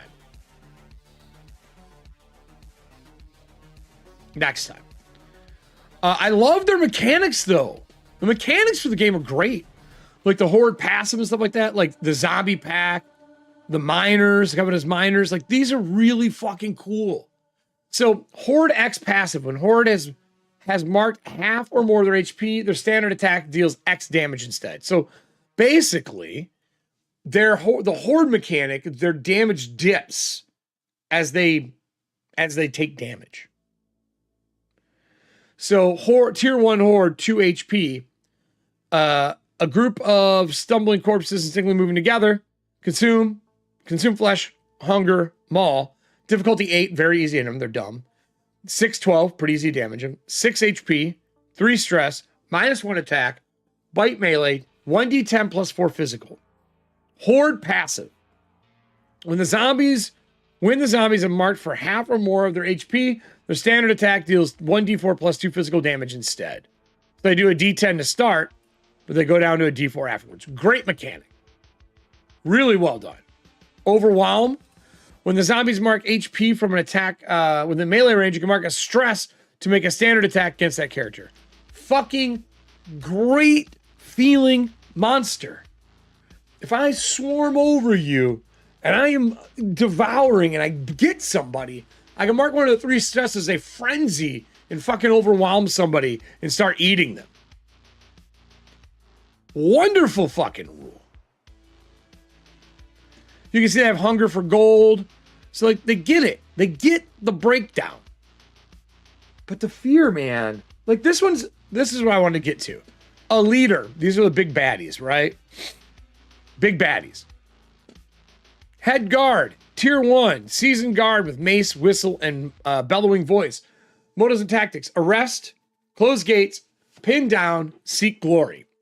15 for his difficulty. 7-3. 7 HP is a tough one. 3 stress, plus 4 to hit. That's pretty good. This is D20. Commander, plus 2 local knowledge, plus 2 features. Rally guards. Action, spend 2 fear to spotlight the head guard and up to 2d4 allies within far range. So he's got the ability to activate as a leader. I can then activate another 2d4 allies. So like this guy is kind of the loophole for getting more actions, is leader types, where you can activate other people around you and rally them. That's really good. But it costs me 2. And it's 2 to activate them. And these kind of things, I can just, if it's my turn, I can just attack with them. But if I want to rally guards, I have to do the 2 fear. He has a countdown too, which is cool. On my signal, countdown 5. When the head guard is in the spotlight for the first time, activate countdown. It ticks down when the PCs make an attack roll. When it triggers, all archer guards within far range make a standard attack at advantage against the nearest target within their range. If any attacks succeed on the same target, combine their damage. So you got a bunch of archers in the background, and he blows his whistle at the start. And he's like, fire on my mark. And as the front line is up fighting against them, he can spend 2 action to activate all of those allies that are up front fighting against the PCs. And then 5 rounds later, our arrows just rain down. Awesome. But it's 2 fear. So the more and more like I read and I've been looking through this and looking on Reddit about people are handling fear, some people say they never have a fear deficit. But I have a feeling that those people are letting their monsters take an action after a full combat round. You know what I mean? Like, if 4 people go, GM's just getting 1 action. So it's like 4 me, 4 me, 4 me. But I think that destroys the fear economy as well. So I have an idea for what I'm going to do to help generate some of this fear. I think I might put a card in that's a little higher cost that gives me some fear to see how that works and play with that for a while. But overall, this is just, the monsters feel great. Like, Nick, I don't know what you think, but the actual monster stat blocks are like the best of 4th and PF2 combined. Like, these are really smart, inventive abilities. They're really good. And they fit these, I like these types, and we see them in Shadow Dark too.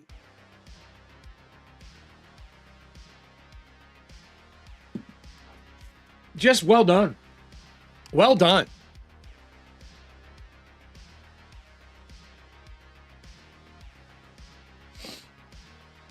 What if you get a fear every time a PC uses 2+ fear? PCs don't use fear. PCs don't use fear. I do. They use hope. So you mean 2+ fear, hope? Every time they use 2 hope? No, there's too many abilities that are 3, and I don't want to track how much hope they're spending. That is something that would suck to track. It needs to be a reactive trigger, like you rolled high with fear. That kind of thing. I think also critical failures should exist. I think critical failures exist. Because that's the part of this game that has not made a lot of sense yet. Hold on here. Daggerheart critical failure. I'm going to pull up Reddit here.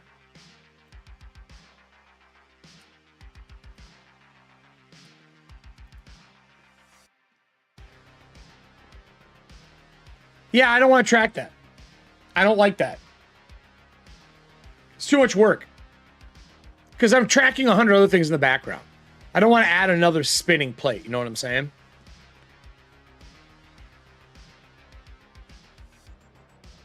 Nah. Oh, spent hope twice. Not the points. Yeah, I still don't want to track that. There's too much back and forth and bouncing for that to work. It needs to be a reactive thing. Like doubles are crits, right? Like anytime you roll 2 5s, 2 10s, 2 12s as a crit. There needs to be something like that for the failure side. Failure with fear akin to a critical failure.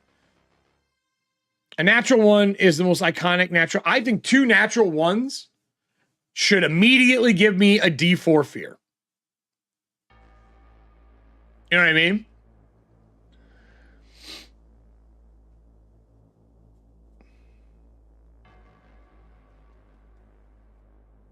I think that'd be a great way to handle it. I was wondering if it fails, it's also funny. Yeah, I do that shit. I don't do any of that shit. I'm looking for, like, let's see here. Daggerheart. When does a GM get to go? Page 119. Let's find out.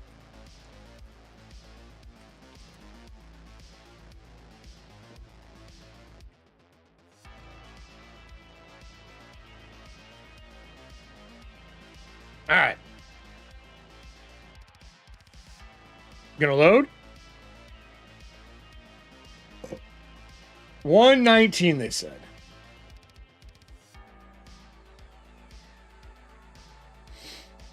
I don't see. Those are weapons, you fucking liar. Where did you read this at? It does not say on page 119. Similar enemies don't have a set order in the act. Instead, GM must make moves in accordance with the fiction.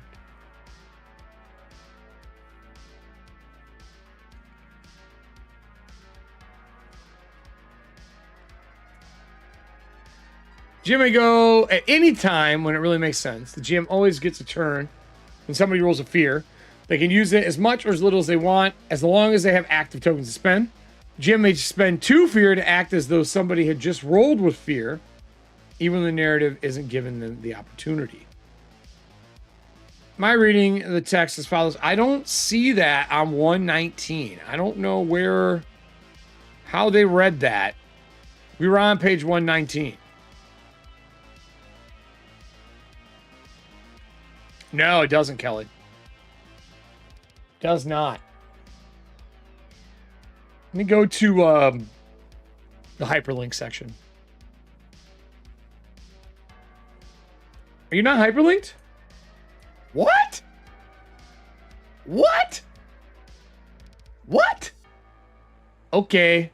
Guess we're typing it. 148.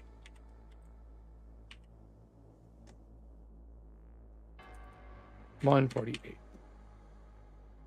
4, 8.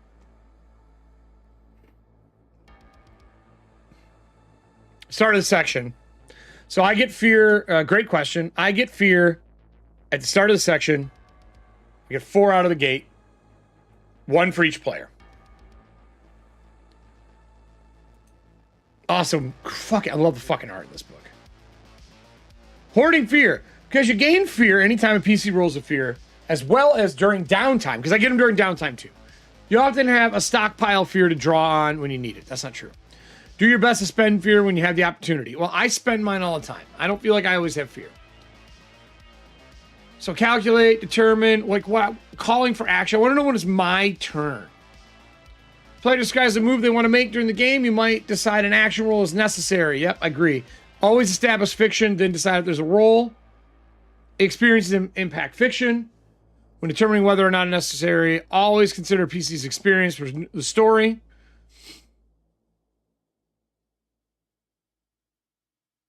Yeah, maybe. There are bigger monsters that just give you 2 fear when they come on the field. There are things like that. Like there are big bads that just give you a fear when they show up. Which I am going to be using for a lot of the twisted monsters and Magic and Monsters as we get into it.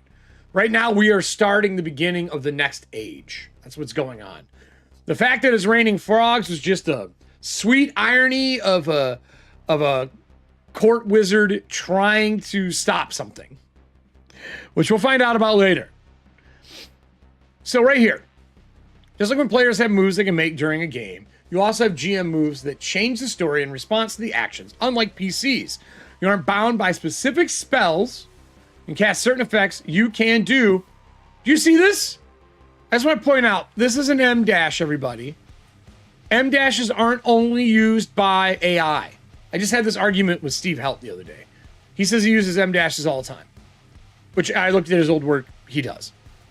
I was just busting his chops. He's my friend. But they do exist. It's not just AI, you fucking cucks.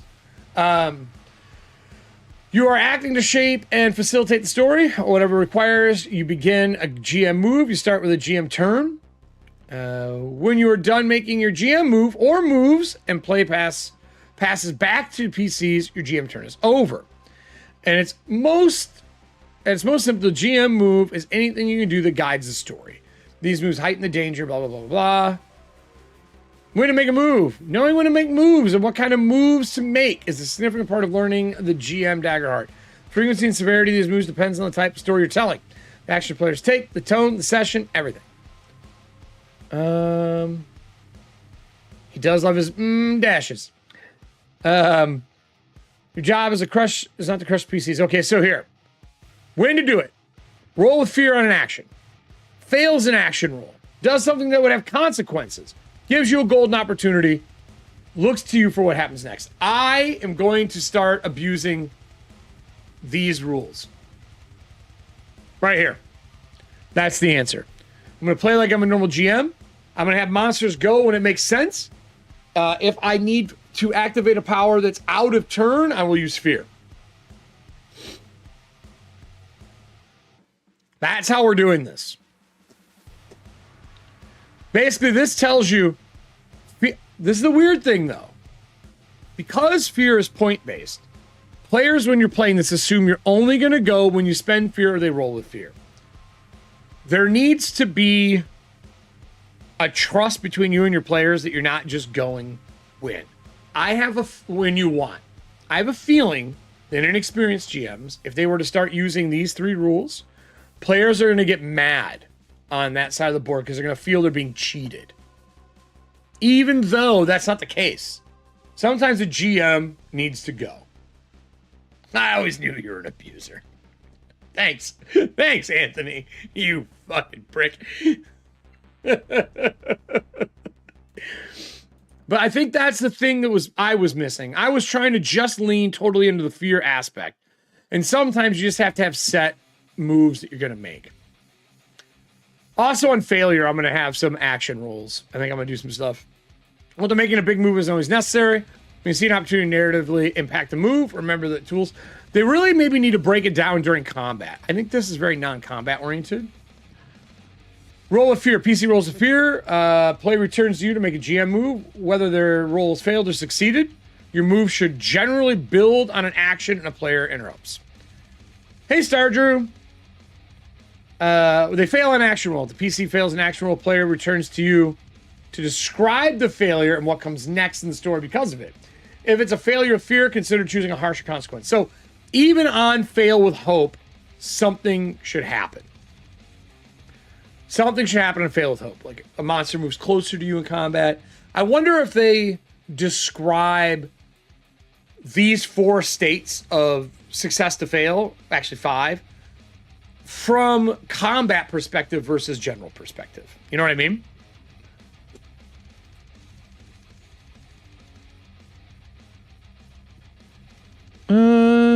Just because I realized. Oh, cool.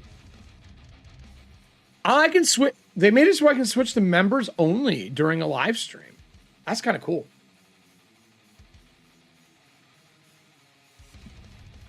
That's a good question, Cypher. I don't know how the example play looks. We should try to find that.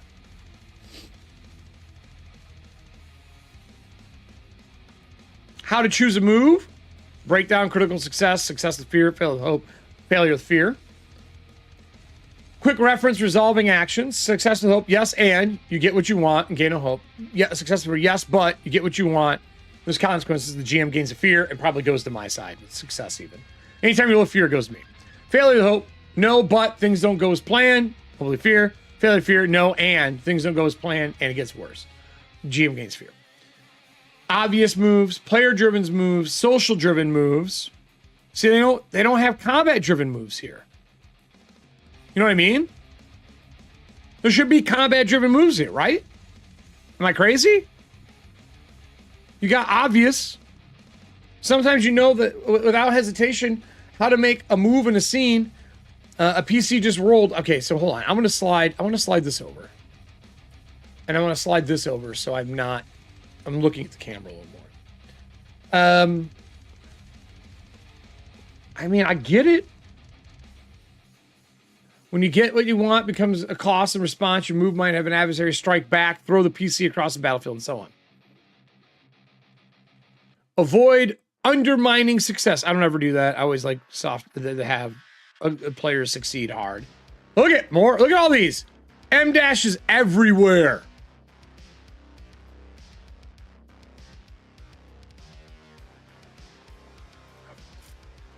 I'm using M dashes from now on. Just to tell people to go fuck themselves. So I'm bitching about this because someone was mad that there was M dashes in my tables and in some of my descriptions. But I've used M dashes for a while. And I don't use them frequently. But I use them when I need a big break that a comma doesn't do. I use them as a visual break. You know what I mean? As a visual break in writing. And people just immediately think it's AI. Yes, AI talks with it all the time. You can't stop it. I tried to make my trained AI that is like got its own computer trained to stop doing it, and it can't because it operates off of the Chicago Style Guide.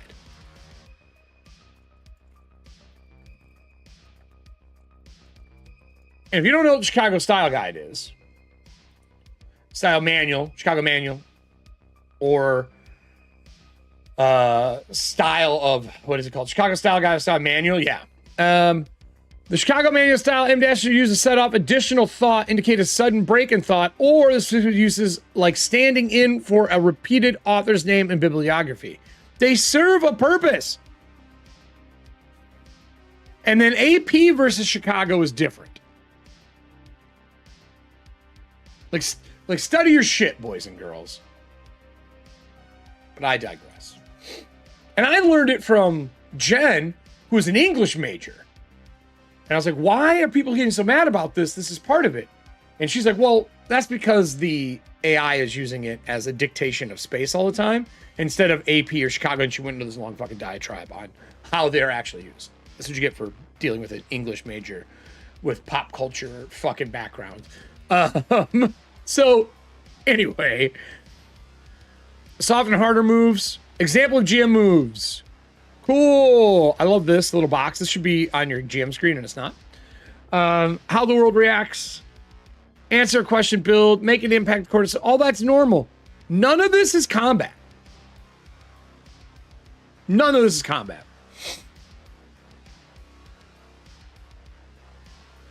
Clear temporary condition or effect. I do love their conditions and effects in this game, by the way. It worked really well for Kelly during the live show when she and Allie were fighting the large sipper frog. They had bound it so I couldn't move, and I had to spend a fear to get rid of it or take an action to get rid of it. But when she threw it, that made sense that it would clear the condition because it was vines growing around it and shit. So I love their conditions. I really enjoy them a lot. Because I do like crunchy combat sometimes. I just want it to flow fast. And I did feel like combat flowed fast. We did a lot of combat with narrative woven in, searching through an entire place, investigating entire site. And we had combat, one big combat scene in the beginning, a chase escape scene in the tower, and then a combat scene below, and then an escape scene again. It was an action-based episode 1. Because I wanted to see what a full action-based idea or set piece would feel like. And I feel like it was fun to play. I hope that kind of action base was fun to watch, because I feel like when I'm watching the new Critical Role series, and that's 5e, nothing ever happens. Like, and when it does, it doesn't feel energetic in the way that I want it to, even though I like the cast and what's going on. But I felt like our episode 1 for a full combat version, like a full impactful action cinema was action cinema. I felt like it felt like action cinema. I don't know if it felt like that to the viewers, but I hope that came across. Plus, we're teaching the system as we play because we're learning it as well. Fear. So there's this.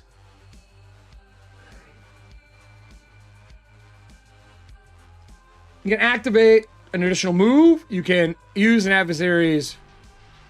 It was funny. I liked it. Oh, the raining frogs. Yeah, that was entertaining. Kelly, as a player, do you feel that the combination of hit points, armor, and stress, seeing those 3 categories deplete, help you roleplay the character better? Because I feel that, for me, seeing armor deplete, I know that things are breaking. Seeing hit point damage, I know that I'm being wounded. And stress going down, seeing that I'm exhausted and kind of on the edge of not being able to do it anymore. Even as monsters, it lets me roleplay my NPCs and monsters better. It gives you the 3 categories, kind of like Cypher's system does, where I'm slowed down, I'm mentally fatigued, I'm physically fatigued. Do you find that those kind of sliding scales do the same for your character, Kelly, when you're playing? I did. Use an adversary's fear feature, spending fear, interrupt the player's move, make an additional move, use an adversary's fear feature, use an environmental fear feature. These are awesome, by the way. Add an adversary's experience to a roll.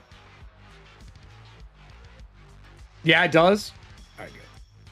Kelly, straightforward murdering poor frog. She was, dude. She was butchering people. Actually, the scariest part is when Diana realized she had a whirlwind attack with her character. And as she whirlwinded, holy shit.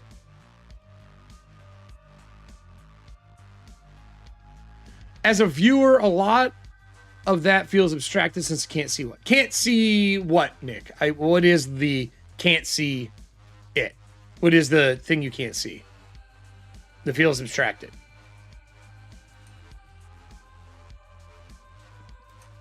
Three things to key RP off of. And Nick, are you saying the three categories? Yeah, they're definitely there for the player.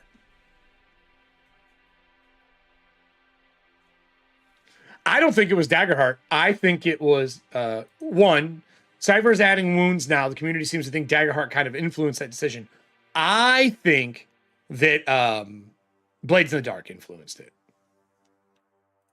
Yeah, so I can't put that on screen. It's too much information to have on the screen. You know what I mean?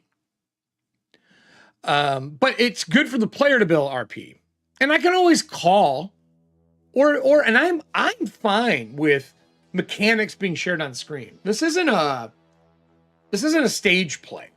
We're here because we're all playing tabletop together. If the players even want to say, hey, I'm down to 2 stress, because like there was a wave of time in tabletop where you were not allowed to say what your hit points were because that is a break in the narrative flow and feel.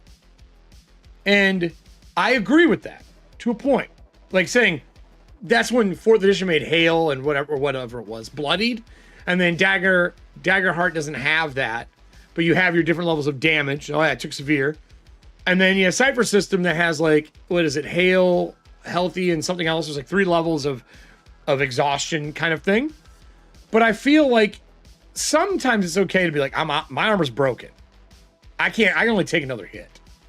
And I feel like those numbers allows you to quickly put a verb or an adjective onto your current state of being without having to say numbers. I'm stressed out. My armor's broken. I can't take another hit. I'm going to die.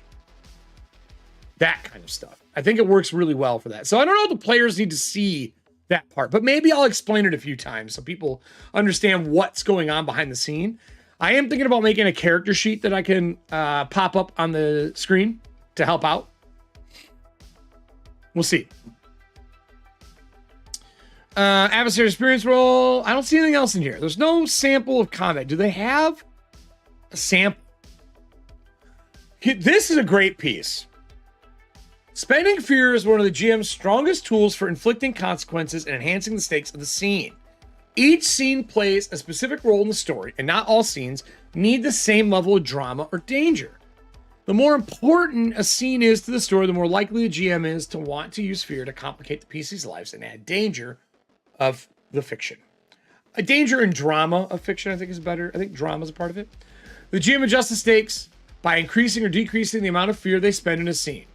More fear, more fear to heighten the tension, fewer fear to ease off. You might surprise the PCs by spending fear to add twist to the scene to keep the players on their toes, turning what the PCs thought was an incidental minor scene into one of the major stakes. You might spend a few fear at the beginning of a scene to establish the danger of the story beat and force the players to dig deep and overcome. Then either spend additional fear if you gain or store it for a future scene. I like this table, and thinking about it out loud, I will say fear does really help pace a scene for people who don't know how to pace things. Like legitimately. Huh.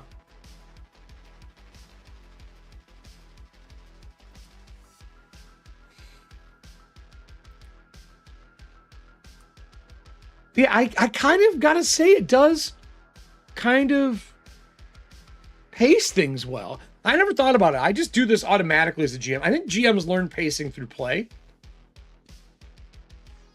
Like, really.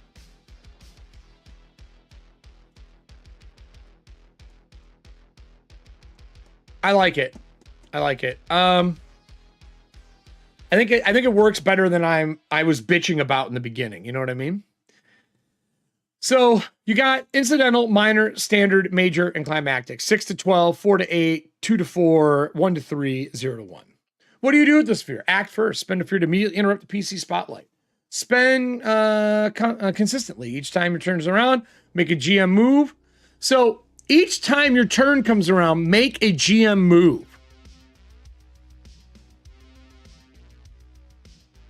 This indicates to me that the GM gets a play turn. The GM gets a play turn. You know what I mean? Hold on here. Daggerheart, does the GM get a turn?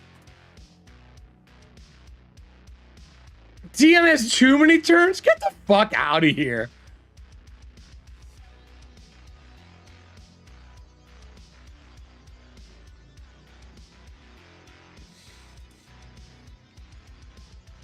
I want to see if it's in this cheat sheet.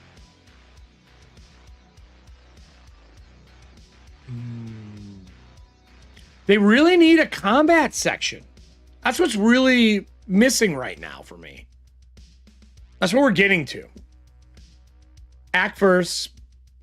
Yeah, it does sound like that, Michael, but I think they mean when you get a turn when fear is, I think GM, make them GM move.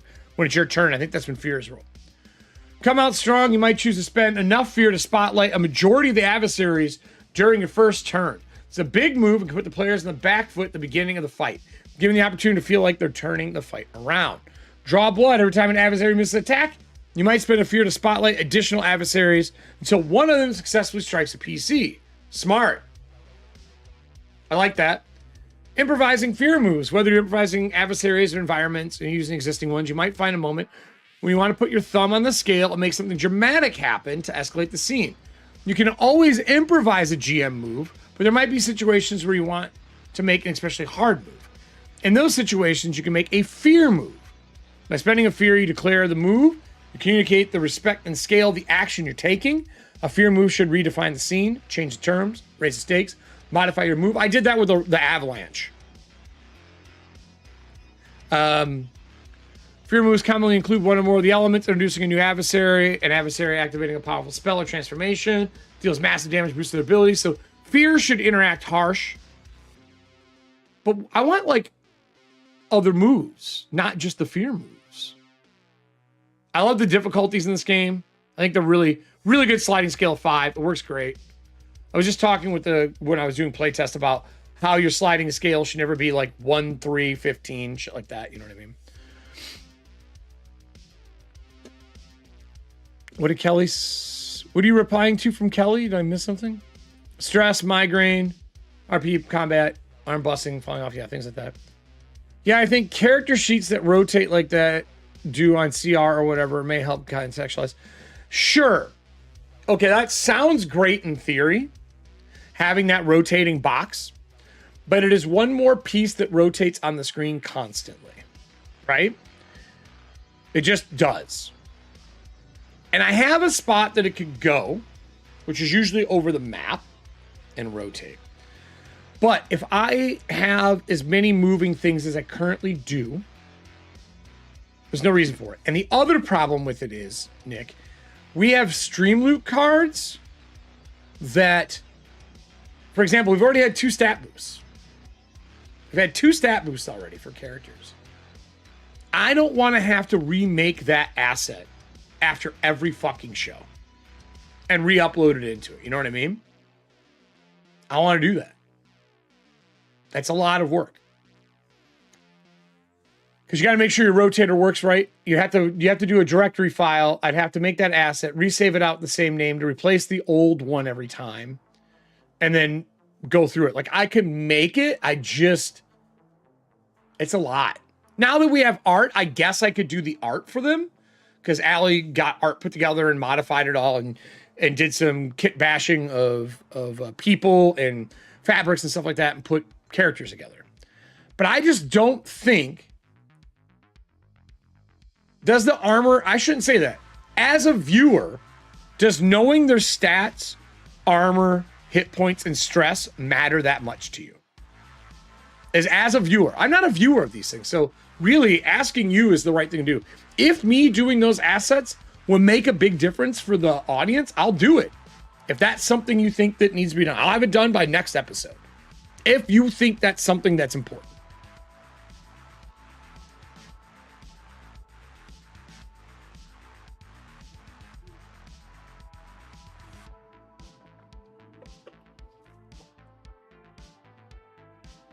I have a spot that it can go in if you think that that is an important thing.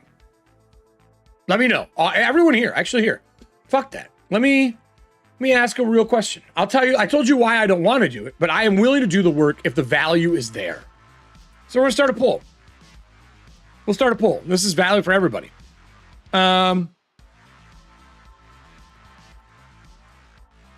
Rotate. I'll just put PC cards. Hold on here. PC cards. And there's no wrong answer to this. And I'm happy to do it if, like I said. Yes. Yes. It helps me. Why is this so bad? I think Chrome has been choking lately.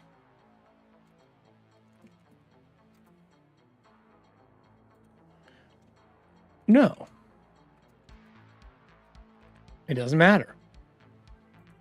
And then the third option will be do it now.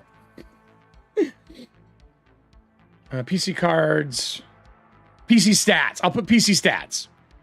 Stats on overlays.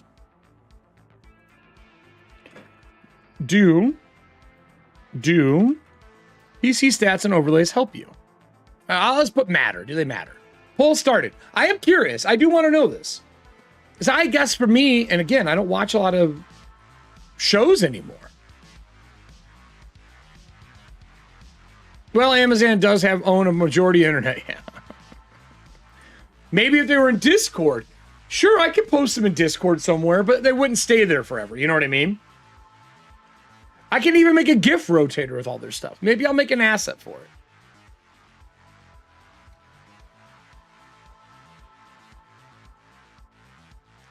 How did you do an archiver where it showed up on hover? That was in Alchemy.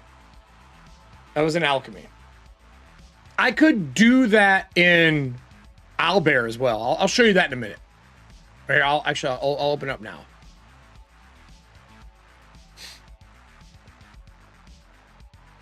No, that's OBS is fine. I think it's hardware acceleration in Chrome that's choking. If I'm being blatantly honest, I think the hardware acceleration is causing a problem between OBS using hardware acceleration for codexes and this using hardware acceleration.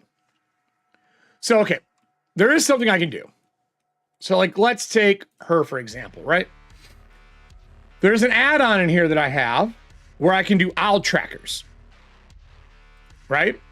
And I can add owl trackers to it. No. I'm not worried about it. I will figure the problem out. I always do. So you can see here, I can add a number, a counter, and a bar.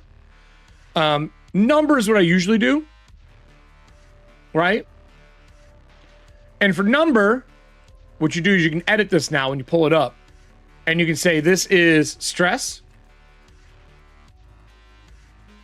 Right? Whatever the stress number is, which could be, say hers is 9. And then you can add another one where you could be like, I want another number. And this could be hit points. Or I'll make this armor. Right? And then I could do another number. And this could be HP. Right? Oops, I did that wrong. HP. And this is like their total number. Because they won't track it. I'll tell you that. Players will not track it on their sheet. Players as a whole, not all, are not great at multitasking, acting, and playing and tracking. Because they're already tracking it on their sheet. If it was integrated like PDF to this, then maybe. But just the solid bar. But like, say they have 6 here. Say they have an armor of 4. I should probably put their evasion too, right? Right? This should actually be HP. HP. And we'll do evasion. And we can do this as 6. And we'll say her evasion is 12. Right? And then you can hit edit. And you can pick the colors too. So like if I want stress to be a different color, like I think stress should be the pink. I think the armor should be the blue. I think the evasion should be the dark blue because they're related, and HP is that, right? That's all the things here. And I want it like this. I don't want to make a token. I know how to make tokens, Michael. But I don't want to make a token where I have to upload it and change it all the fucking time. If there's going to be stats on it, it's going to be here. The problem is those numbers don't mean shit to you. They don't show the name. See what I'm saying? So now I go back in here, and it has this, and you can hide and show tokens, right? So I can hide tokens individually so you can't see them. I can show tokens. You can also add counters, numbers, and checkboxes and bars. So a bar, you can put stress and say it's 10 out of 10, right? And then that also just puts a bar.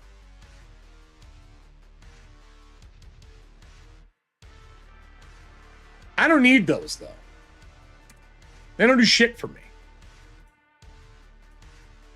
But you can't see them unless they pull this up. There's no name because there's no room on a fucking token for it. You know what I'm saying?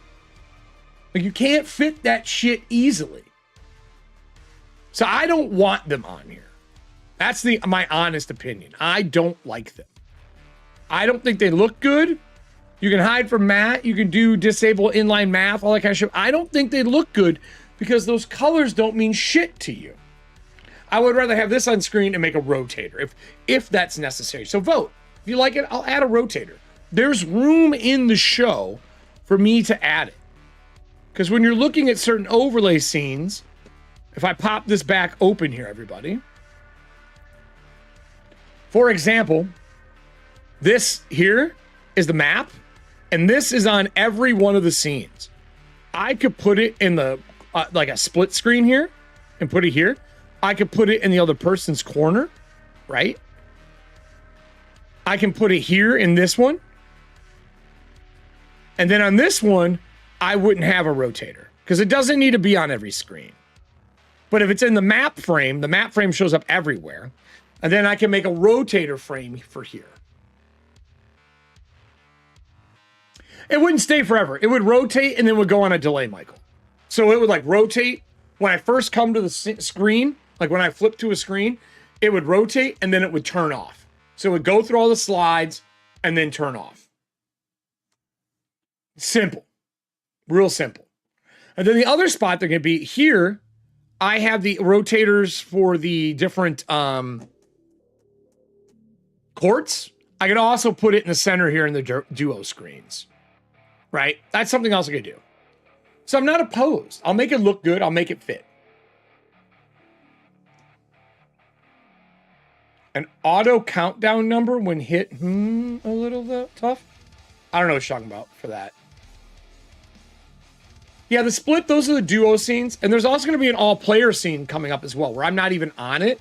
So when the players are interacting, you can hear my voice, but you can't see me. I have that as well. I just haven't finished the scene yet. But as you can see here, there's no way to really add it. Right? Oh, I didn't even show you guys this. Let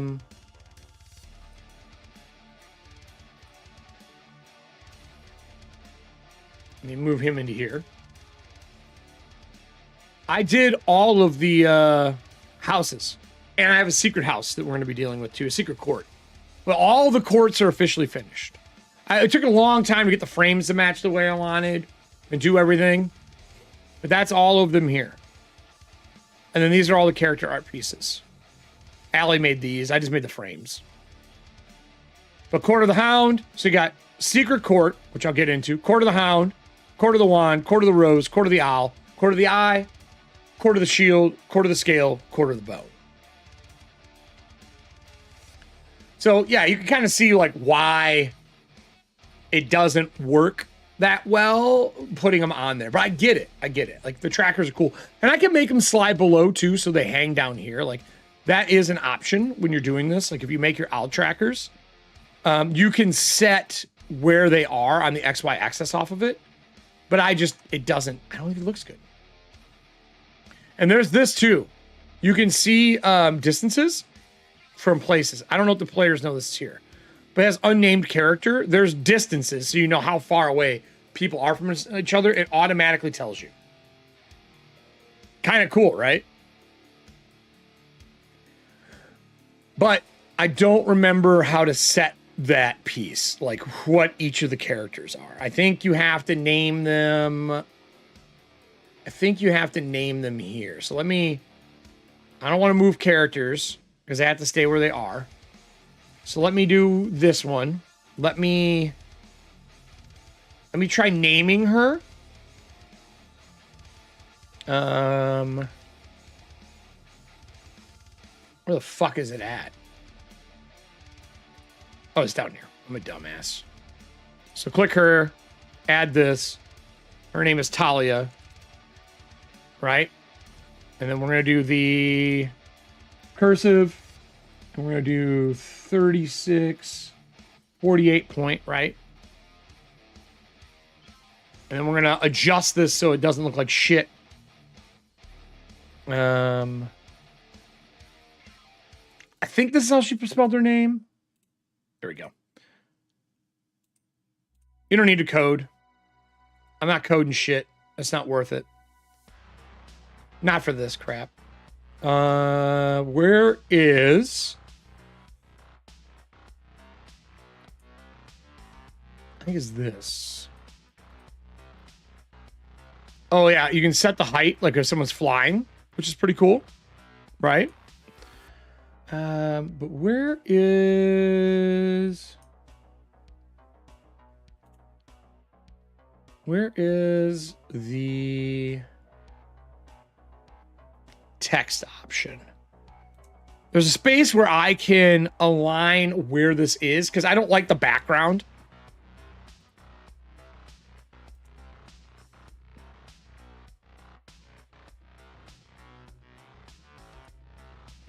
I'd have to find that part. But there's a way to slide this down.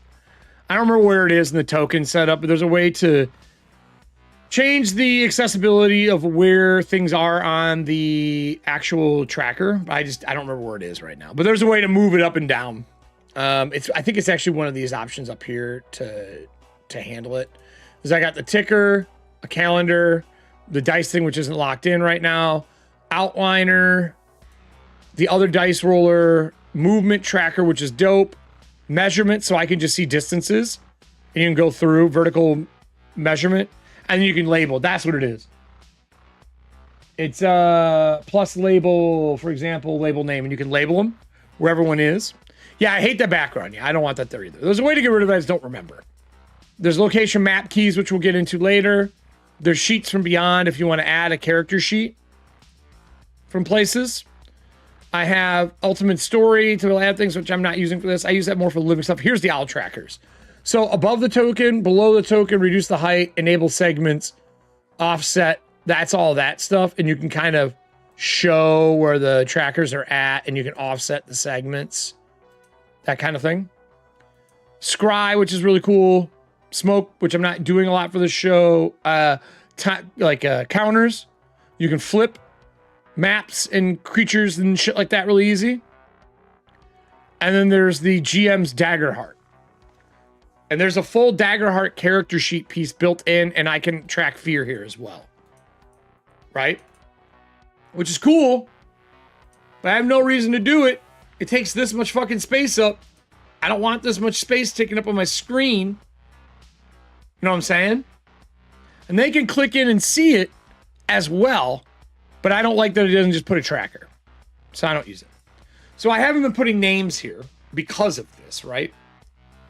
Is that I don't like how this looks. And I can just delete this. The other option is, if you go into here in Owlbear Rodeo, her name is here, right? I can click her and you can edit it. And you say Talia. But here, you can embed like this, and then you can pan and move things, and you can hide or make it visible, and you can lock it, and then you can pick your piece here, And say we do the script again, or not script, cursive. You can pick your color, but I don't think there's a way to get rid of that background box. You can transform it, right? But I don't see a way to get rid of that background box. So I haven't been putting the names on there. I figured you guys know the art. So anyway, I will probably do a rotator if that's what the vote is and people want to see it. Real quick, back to this. I just want to see if we can find an actual sample. Oh, this is pretty cool. If the players in my game haven't looked at this is page 159, 158 in the book. They give you samples of things you can do based on difficulties. This was a problem in Cypher where they weren't giving me this stuff with power shifts. I love having this. You can make a running sprint 10 times your height, about 60 foot for a human. All right, they're kind of explaining what you can do with sprint, leap, and run. Or maneuver. Then they got lift, smash, grapple, control, hide, tinker, like evade, notice, and limited cover or height. 20, evade, notice, and shadows, or an average night. Evade, notice with minimal cover. Evade, notice with no cover and broad daylight. Kelly's old character, this would be her favorite chart right here. Yeah, I'm really kind of trying to find like a sample combat. They talk about advantage, disadvantage, adversary rolls. I hated this personally, but I think I can delete this now. I don't agree anymore with myself. I now understand what it's for, and this was my knee-jerk reaction, which I'm allowed to have. Get fucked. Everybody has them. Multiple targets, attack rolls, a story, adversary reaction rolls, class hope features. I don't see a good way to do this. I don't see a sample of combat. Anyone else see one? Chance? Let's I'm gonna go back to the beginning real quick here, and we're gonna look and see if there's anything before I kind of close out the show.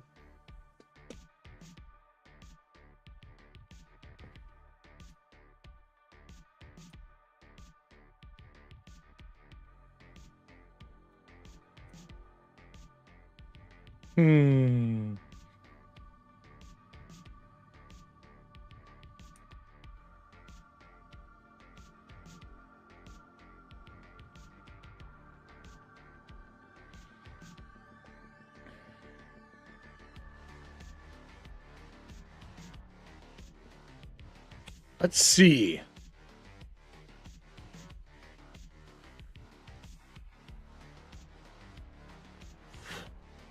Core, planning adventure,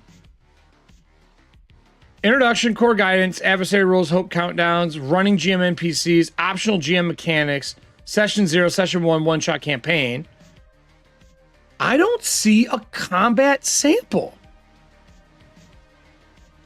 They have this, which is like all the core mechanics, right? They have action rules. Huh.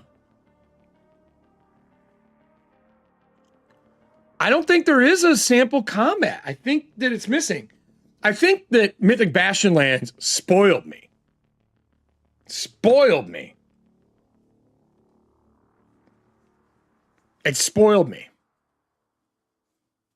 Because he gave those two, like, they had the odd apothecarium or whatever was in the back. Apocryphy, I think is what it's called. But it gave you a sample of, like, how everything is run from his perspective. I'm going to do some more research on this and see how other people have been running it. My buddy Micah, who's in Dragon Sandbox, has been running a lot of this. I want to ask his kind of, has fear been a problem for you in your games? Because he's run a lot of it as well. And yeah, and Mondays was the first time I felt fear deprived. But I also felt fear deprived in the session 0 too. So I'm definitely curious to see where it goes. Overall, I really like this system. I really like it. I feel like it gives the GM good options. I love that the GM side of the screen is simpler to run. I love that the player side of the screen has options. I like that all options are a cost. Like if you want to hot swap cards out and things like that.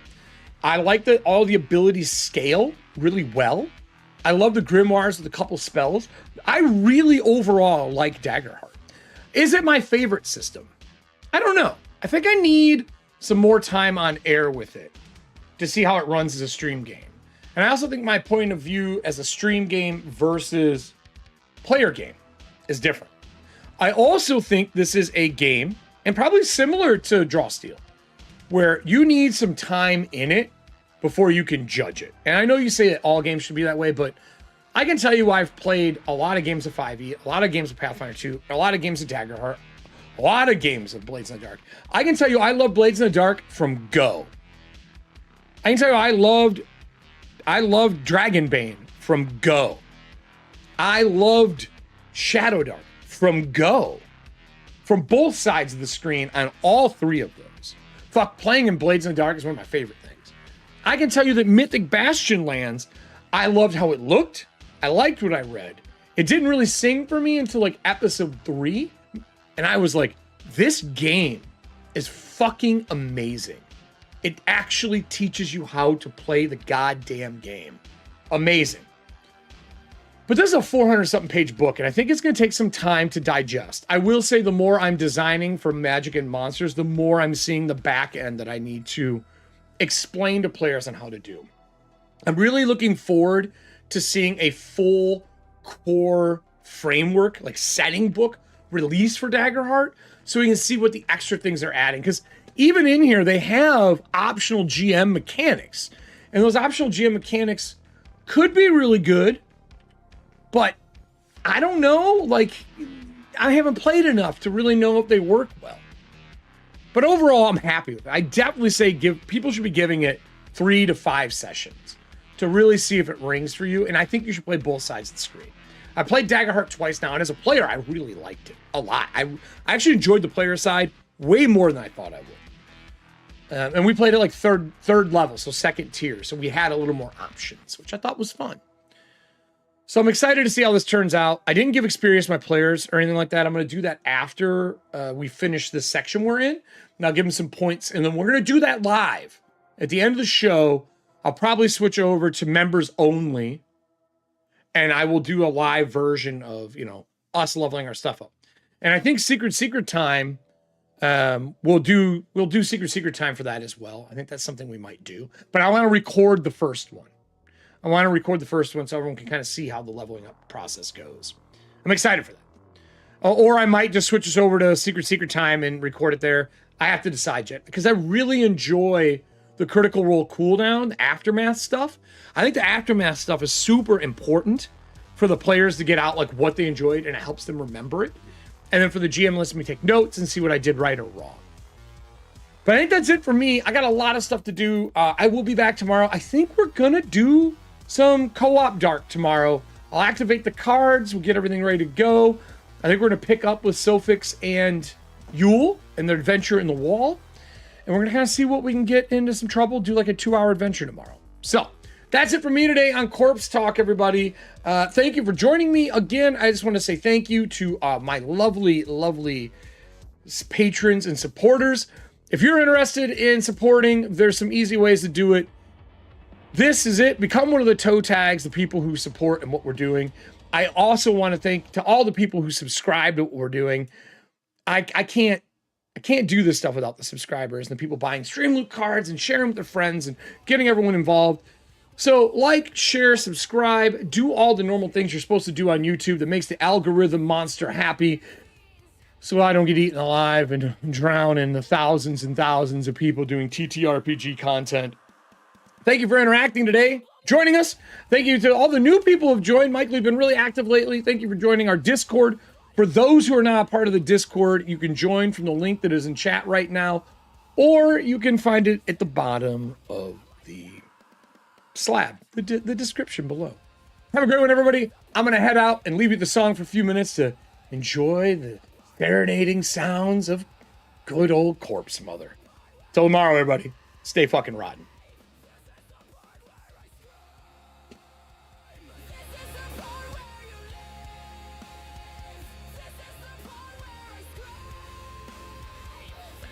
On the upper left and right, you're going to see a piece to click and do the things that you need to do. Watch the next video that's here. Or if you don't watch the next video, share it with your friend. Click the subscribe. All the things this song is telling you to do. Till next time, everyone.